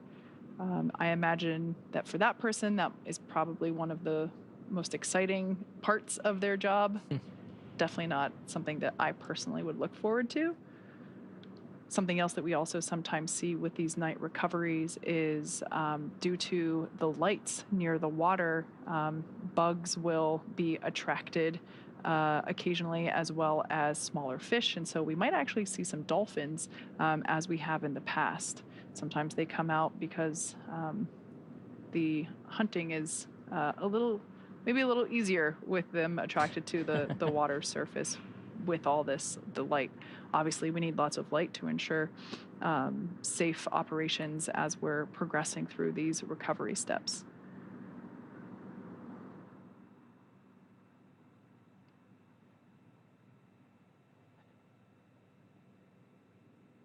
So you can see one of the rigging equipment was thrown to the fast boat, now attached to Dragon.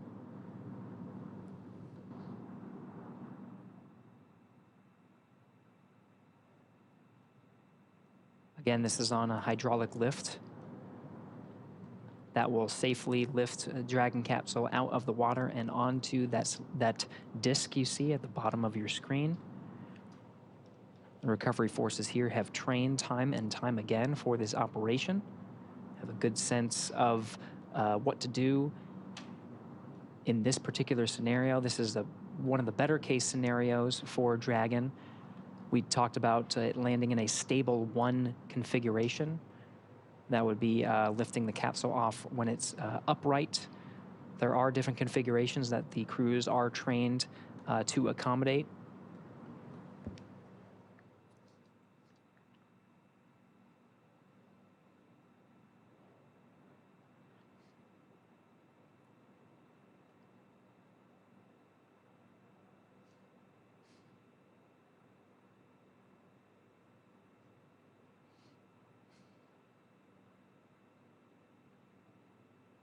As we mentioned before, the Dragon capsule is soon to be lifted onto the recovery vessel Megan. It will then, once it's in the Dragon's nest there that we can see on screen, it'll be pulled forward to the recovery platform, which is currently off screen, but we'll get a view of that later on whenever Dragon is in place. The crew will egress. They will... Dragon SpaceX forward link transition complete. Com check. SpaceX Dragon, have you line clear? Glad to hear from you. An update, the recovery vessel is backing up to the ship now, maybe 50 meters away, and I'm looking for your go to come on board with internal cameras. SpaceX Dragon, come on board. Copy.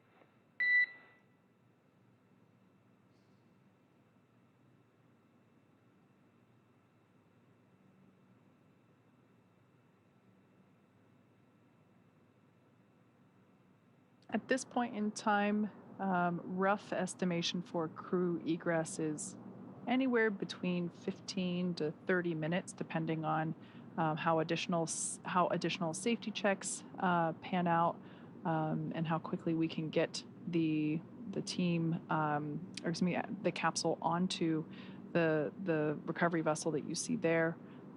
Those teams are now preparing to lower that hydraulic lift mechanism into the water. That will then bring the spacecraft onto the deck, into that translation system known as the nest. The capsule will remain there during crew extraction, as well as throughout the journey back to port.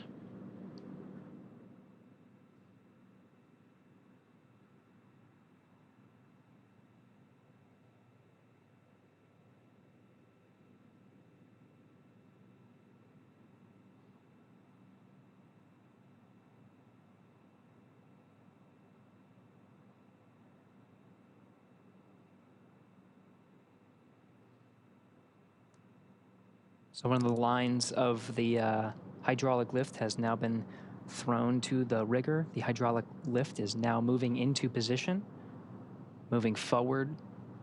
This is the position that allows the initial lift of the Dragon capsule out of the Atlantic Ocean and then onto the Dragon nest. Dragon SpaceX rigging complete. Approximately 5 minutes until capsule lift. SpaceX Dragon top, we'll be waiting.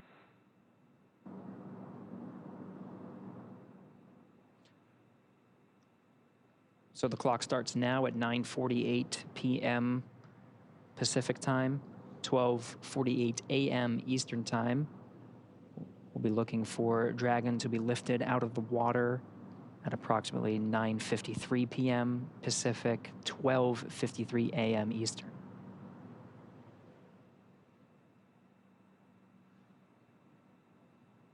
Right before the Dragon capsule is lifted out of the water, we'll see that recovery team member who is currently still standing there. He's actually standing in the bucket where the main parachutes were located during Dragon's flight. Obviously, those buckets are that bucket is now empty as we deployed the main parachutes. But we will see that team member jump off and away from the capsule just prior to the capsule being lifted out of the water. Dragon, brace for capsule lift. There they go. SpaceX Dragon will brace.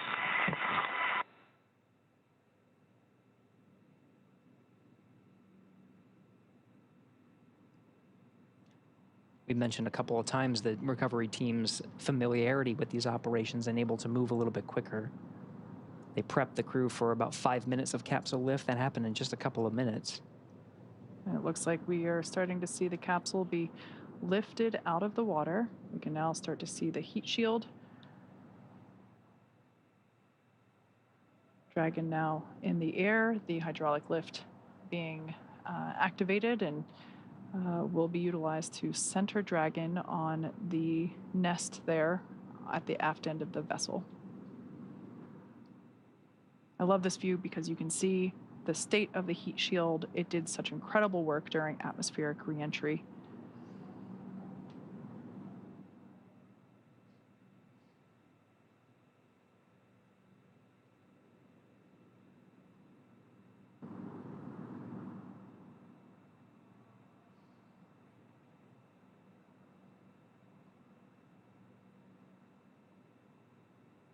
Dragon Endeavour now placed into the nest of our recovery vessel, Megan.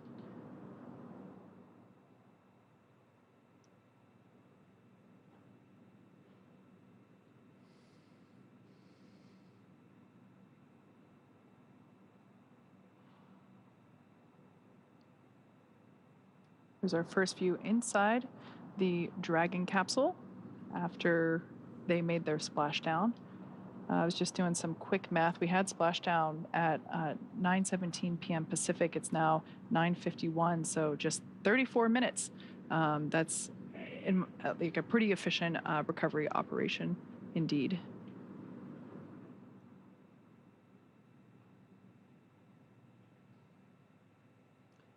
See the cabin lights on the inside the Dragon are off as the crew patiently waits for the recovery forces to do their job and get them out of the water and, of course, ready for egress.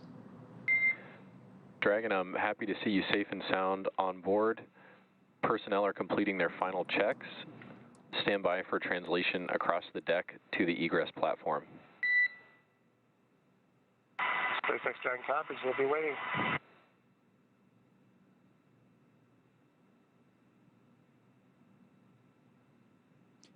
And that translation that was mentioned is a physical movement of the Dragon nest, the view you're seeing now.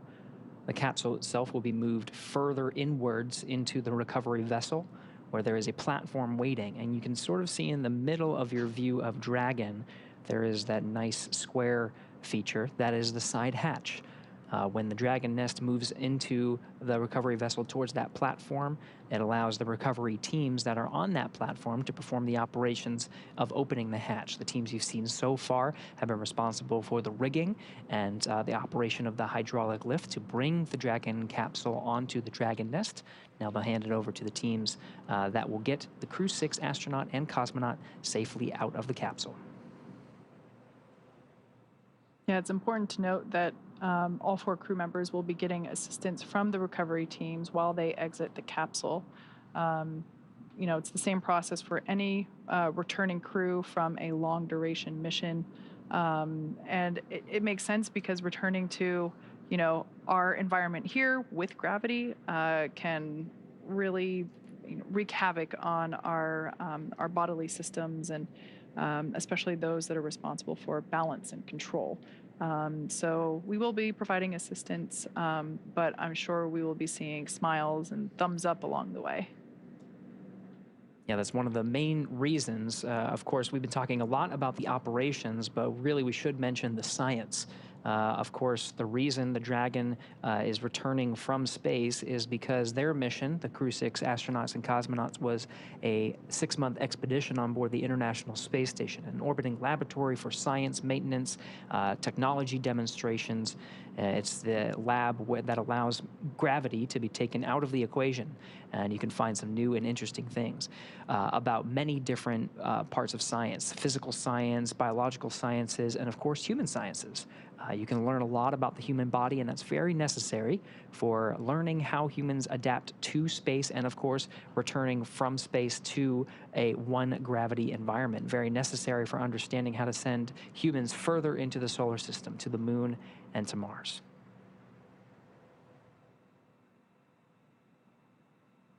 So we're now standing by for translation of the Dragon capsule to the recovery platform. Basically meaning that once everything checks out here, we should see the entire capsule move towards us. We'll get a different camera view on board the recovery vessel once the Dragon capsule starts to move, but it'll basically put it right up next to the platform that is basically right at the same height as the bottom of the side hatch. Oh, there we have our first movement of Dragon Endeavour making its way to that recovery platform.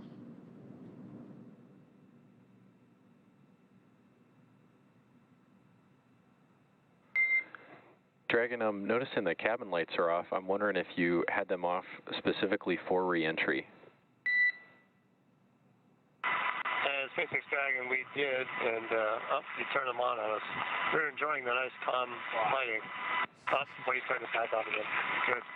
We're enjoying the lighting. We have to see what's going on outside this way. No worries on the lighting. Fine with the lights off. I'm imagining your re-entry was pretty amazing. Side hatch opening should be any minute now, and I think that's about it for me working with y'all tonight. It's great to see you back. Steve, Woody, Sultan, Andre, happy to have you back home safe. And we're happy to be back, and we look forward to catching up with you again real soon. Take care.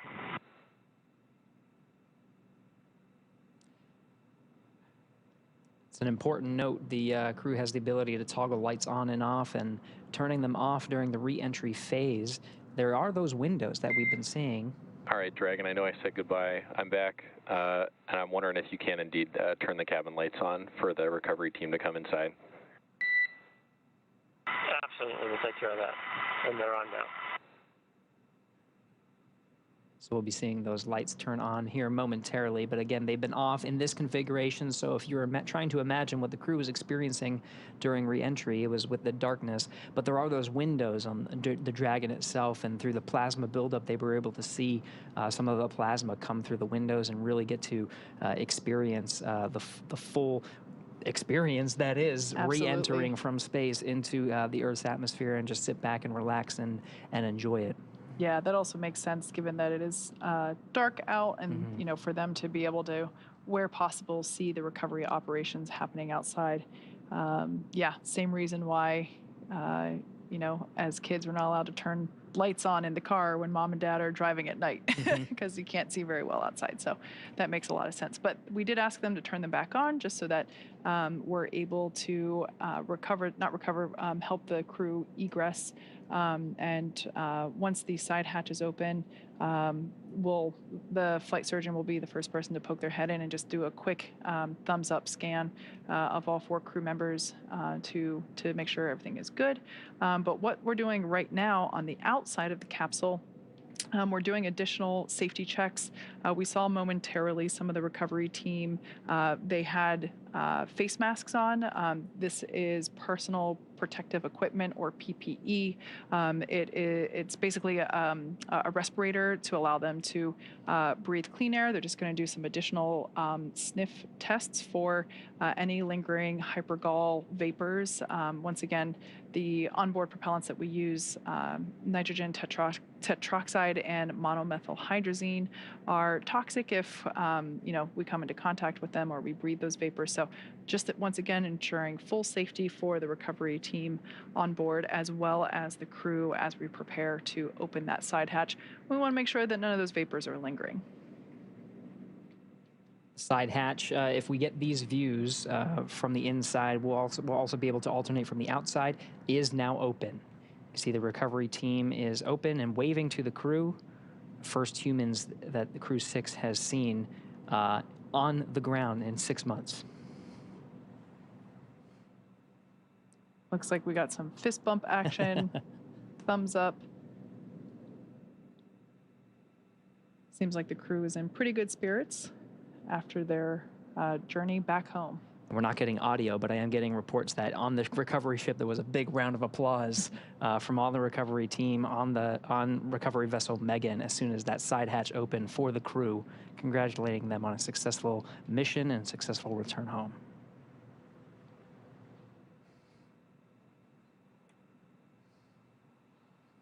So once again, this is the first time that the side hatch has been opened since the day that the crew lifted off from pad 39A. This side hatch is not utilized while they are on station. We use the forward hatch, or the hatch located at the top of the Dragon capsule, for ingress and egress to the space station. So this is the first time that the side hatch is open, and like you said, Gary, their first breath of fresh air since their departure.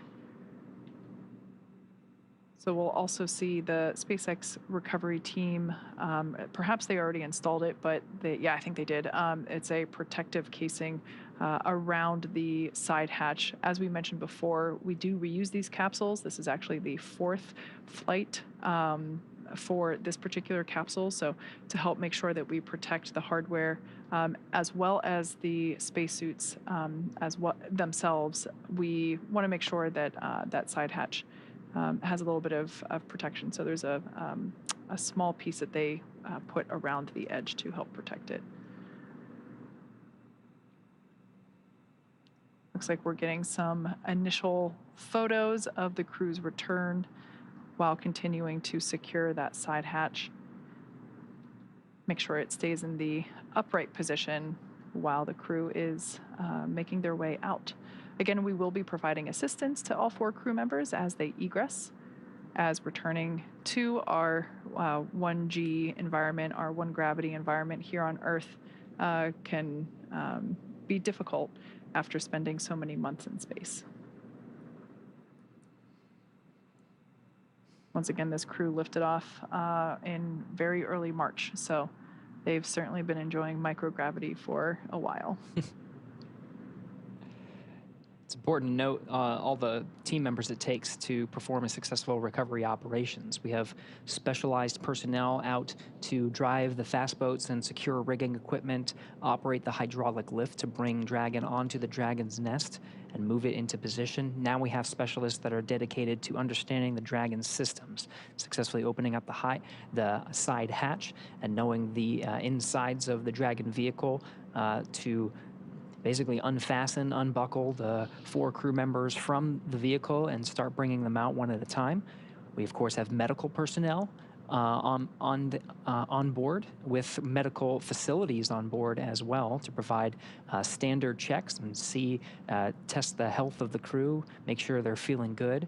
And then, of course, Kate, you mentioned there is a helipad on the recovery vessel itself in a helicopter stage. So after the medical checks, initial medical checks, the crew will be able to get a very quick ride home to the Florida coast, where they'll hop on a plane and make their way back over to Houston for further testing and, of course, to see their families, who will be eagerly awaiting their arrival.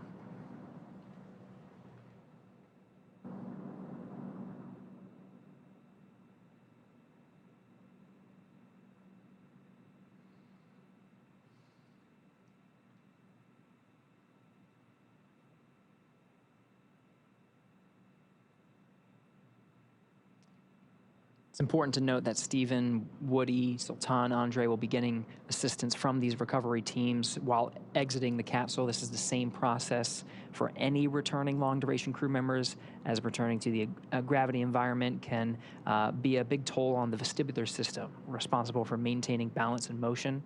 So safety, again, is our #1 priority with this operation. You'll see the crew members helped out of the capsule one by one and assisted the few feet to the medical quarters on aboard the boat. If you've ever watched crews return on a Soyuz, this is the same process when astronauts are carried from the capsule to waiting chairs and then carried to waiting medical tents. This is also a period where any time critical cargo can be recovered from the spacecraft. They're positioned right underneath the crew members, and they can be brought back into port relatively quickly. Once the ship and capsule return to shore, the recovery team will perform additional inspections before loading Dragon onto a flatbed truck at the SpaceX facility in Cape Canaveral for post-processing.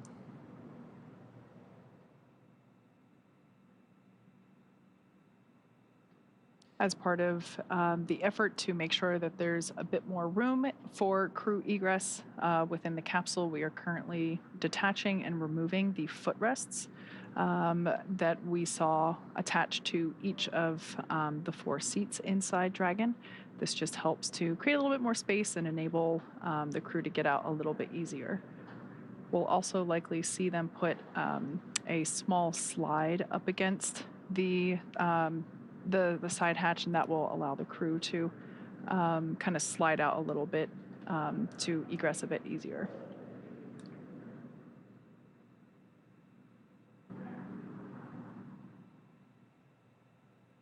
Yep, there's that slide. It's like they've done this before. Yeah, we've done it just a few times.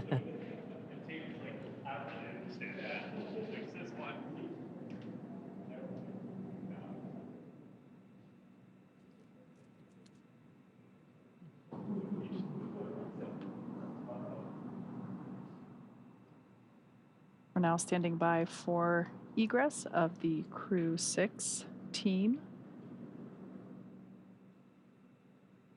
Very happy to see Steve, Woody, Andre, and Sultan back on planet Earth.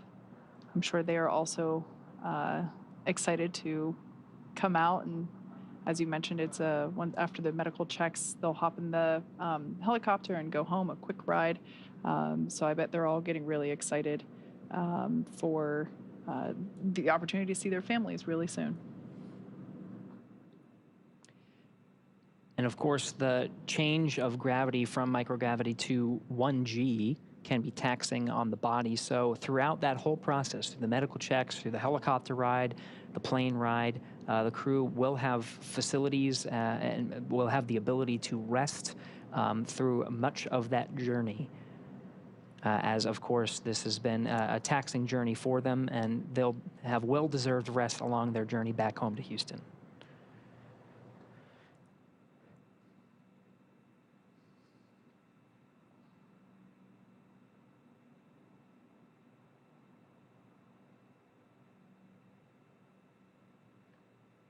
It varies mission to mission, crew by crew, but we usually see either the pilot or the commander egress first. So with this view here, Commander Steve Bowen is in that left seat, and pilot Woody Hoberg is in the seat on the right. To Woody's right is Andrei Fedyaev, and to Steve's left is Sultan Al Neyadi. So usually it makes it easier if the center seats are vacated prior to the the two mission specialist seats, but it really varies crew to crew.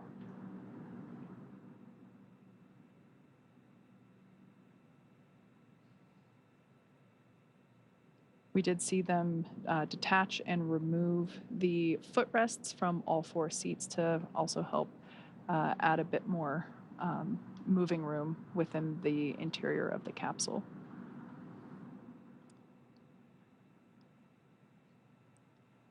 There's a series of checks, so it's not as easy as just unbuckling and getting out of your seat. The seats, of course, and suits are designed with human spaceflight in mind. So the seats are connected. The suits are connected to the seats via an umbilical that can provide communications as well as air, nitrox purge that the crew is able to breathe. It's a little bit more oxygen than your standard breathing air.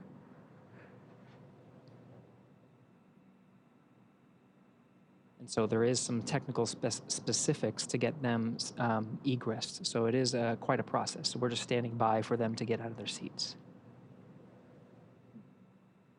Does look like Steve will be the first out.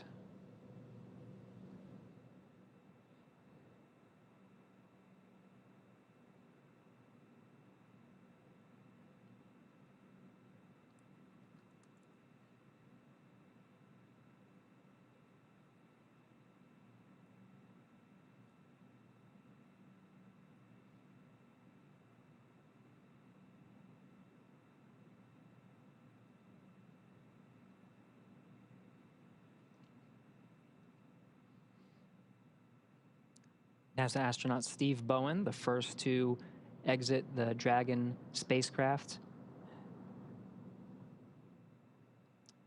I think I see a big smile on his face.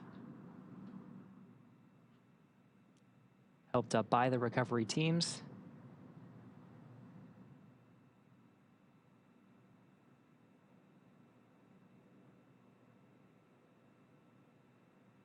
Now being seated in a rolling chair to help move him back to the medical bay, where he will get a quick checkout with the flight surgeon. And again, this is standard procedure. We can see some applause happening on deck.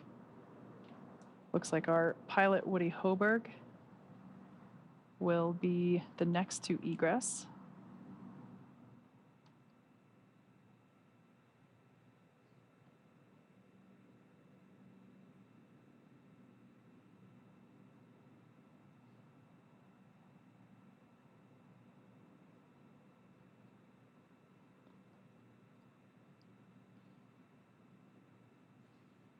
For those of you that have just joined us, we are now standing by for egress of the remaining 3 Crew 6 members. We can now see Woody Hoberg making his way, pilot of Crew 6, making his way down the slide. Looks like some excitement, possibly some more applause happening off camera. Remaining inside are mission specialists Sultan Al Neyadi and Andrei Fedyayev. Commander Steve Bowen has already egressed. Some more applause there on the deck of the recovery vessel. Dragon splashed down just under an hour ago at 9:17 p.m. Pacific, 12:17 a.m. Eastern. So just under an hour ago, they made contact with the ocean surface, and here we see them now egressing and beginning the last steps before being able to make their way home. That's right. The 2 NASA astronauts have exited the Dragon spacecraft and are now in the medical facilities as part of the standard procedures and checks necessary before they board the helicopters and take the flight back to shore. Of course, there are the 2 mission specialists left in the capsule. If they follow standard procedure, it should be Andrei Fedyayev that we see egress the capsule next.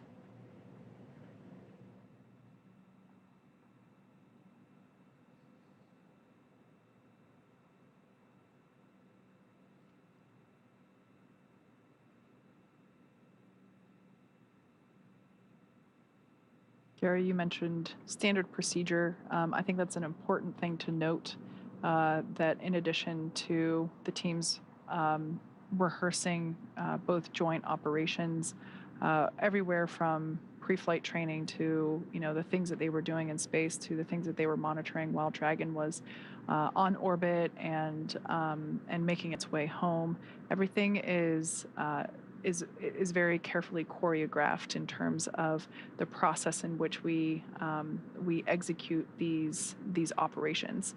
So even from a recovery standpoint, you mentioned before that our recovery times from the first time we did this with humans on demo 2, again using this same capsule. This capsule has flown 4 times now. Our operations have gotten more efficient, and they are documented step by step. And so, of course, whenever it comes to egress, there is a little bit of flexibility that if a crew member needs or wants to egress sooner than later, we can do that. But generally, as I mentioned before, we do try to vacate the 2 center seats first. We can now see 2 more leg rests being removed footrests being removed from the seats inside the capsule, again, just to create a little bit more room.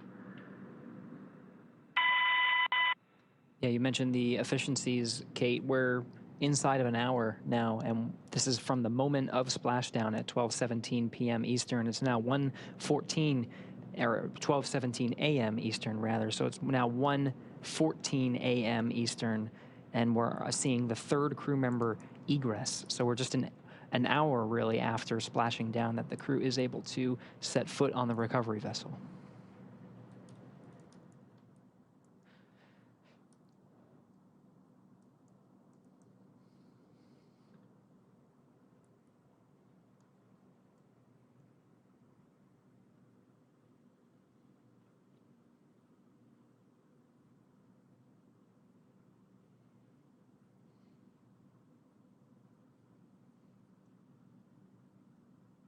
There's Roscosmos cosmonaut Andrei Fedyaev being assisted by the recovery teams onto the rolling chair. He'll also be positioned over to the medical facilities. Last remaining crew member inside Dragon Endeavour now is Emirati astronaut Sultan Al Neyadi, completing 186 days in space. Got some happy waves there from Andre. More applause.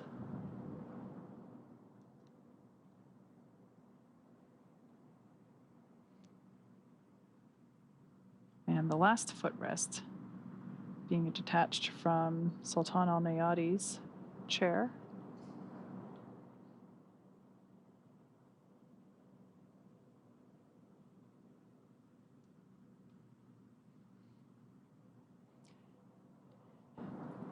You can see SpaceX and Emirati recovery personnel positioned outside the Dragon capsule, ready to receive Sultan Al Neyadi.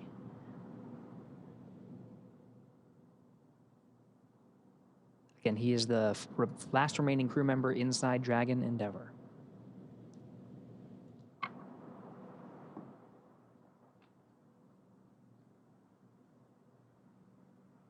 And if he makes it out in the next minute, which it looks like he is, it will be exactly 1 hour on the dot after making splashdown. Not bad. 60 minutes exactly.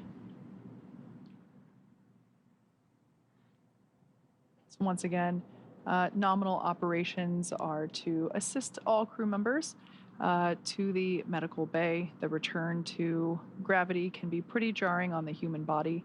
So we slide them down a little Dragon fun slide, assist them into the wheeled chair, and roll them over to the medical bay. And just like that, the 4th crew member, 1 hour exactly on the nose since splashdown, has now egressed from Dragon Endeavour. Looks like smiles and waves and applause all around. All right. All 4 crew members have egressed Dragon successfully. So now that Steve, Woody, Sultan, and Andre are safely back home on Earth and getting checked out by the NASA medical teams and, of course, the international teams. We're going to wrap up our live coverage of their return. This all kicked off on March 2nd, 2023 from historic Launch Pad 39A at the Kennedy Space Center in Florida. After a successful liftoff and separation from Falcon 9, Steve, Woody, Sultan, and Andre made a 25-hour flight on board Dragon to the International Space Station.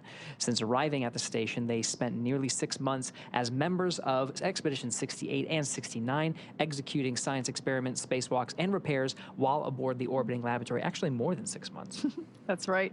And their journey home began about 18 hours ago on September 3rd when they closed the hatch to Dragon and undocked from the space station at 4:05 p.m. Pacific time. Then, after 5 successful departure burns and a phasing burn to line up their orbit, Steve, Woody, Sultan, and Andre rested for a few hours before waking up to prepare for re-entry this morning. We jettisoned Dragon's trunk and performed our final on-orbit maneuver, the 16-minute-long deorbit burn, at 8:24 p.m. Pacific time, 3:24 GMT, and that is what put Dragon on its path home to Earth. The spacecraft re-entered the Earth's atmosphere and slowed its descent with successful deployments of 2 drogue parachutes, followed by 4 main parachutes, and with final splashdown occurring off the coast of Florida near Jacksonville at 9:17 p.m. Pacific time, 4:17 GMT. Following that successful splashdown, we saw the SpaceX recovery experts move in really quickly and prepare Dragon Endeavour for its lift onto the recovery vessel.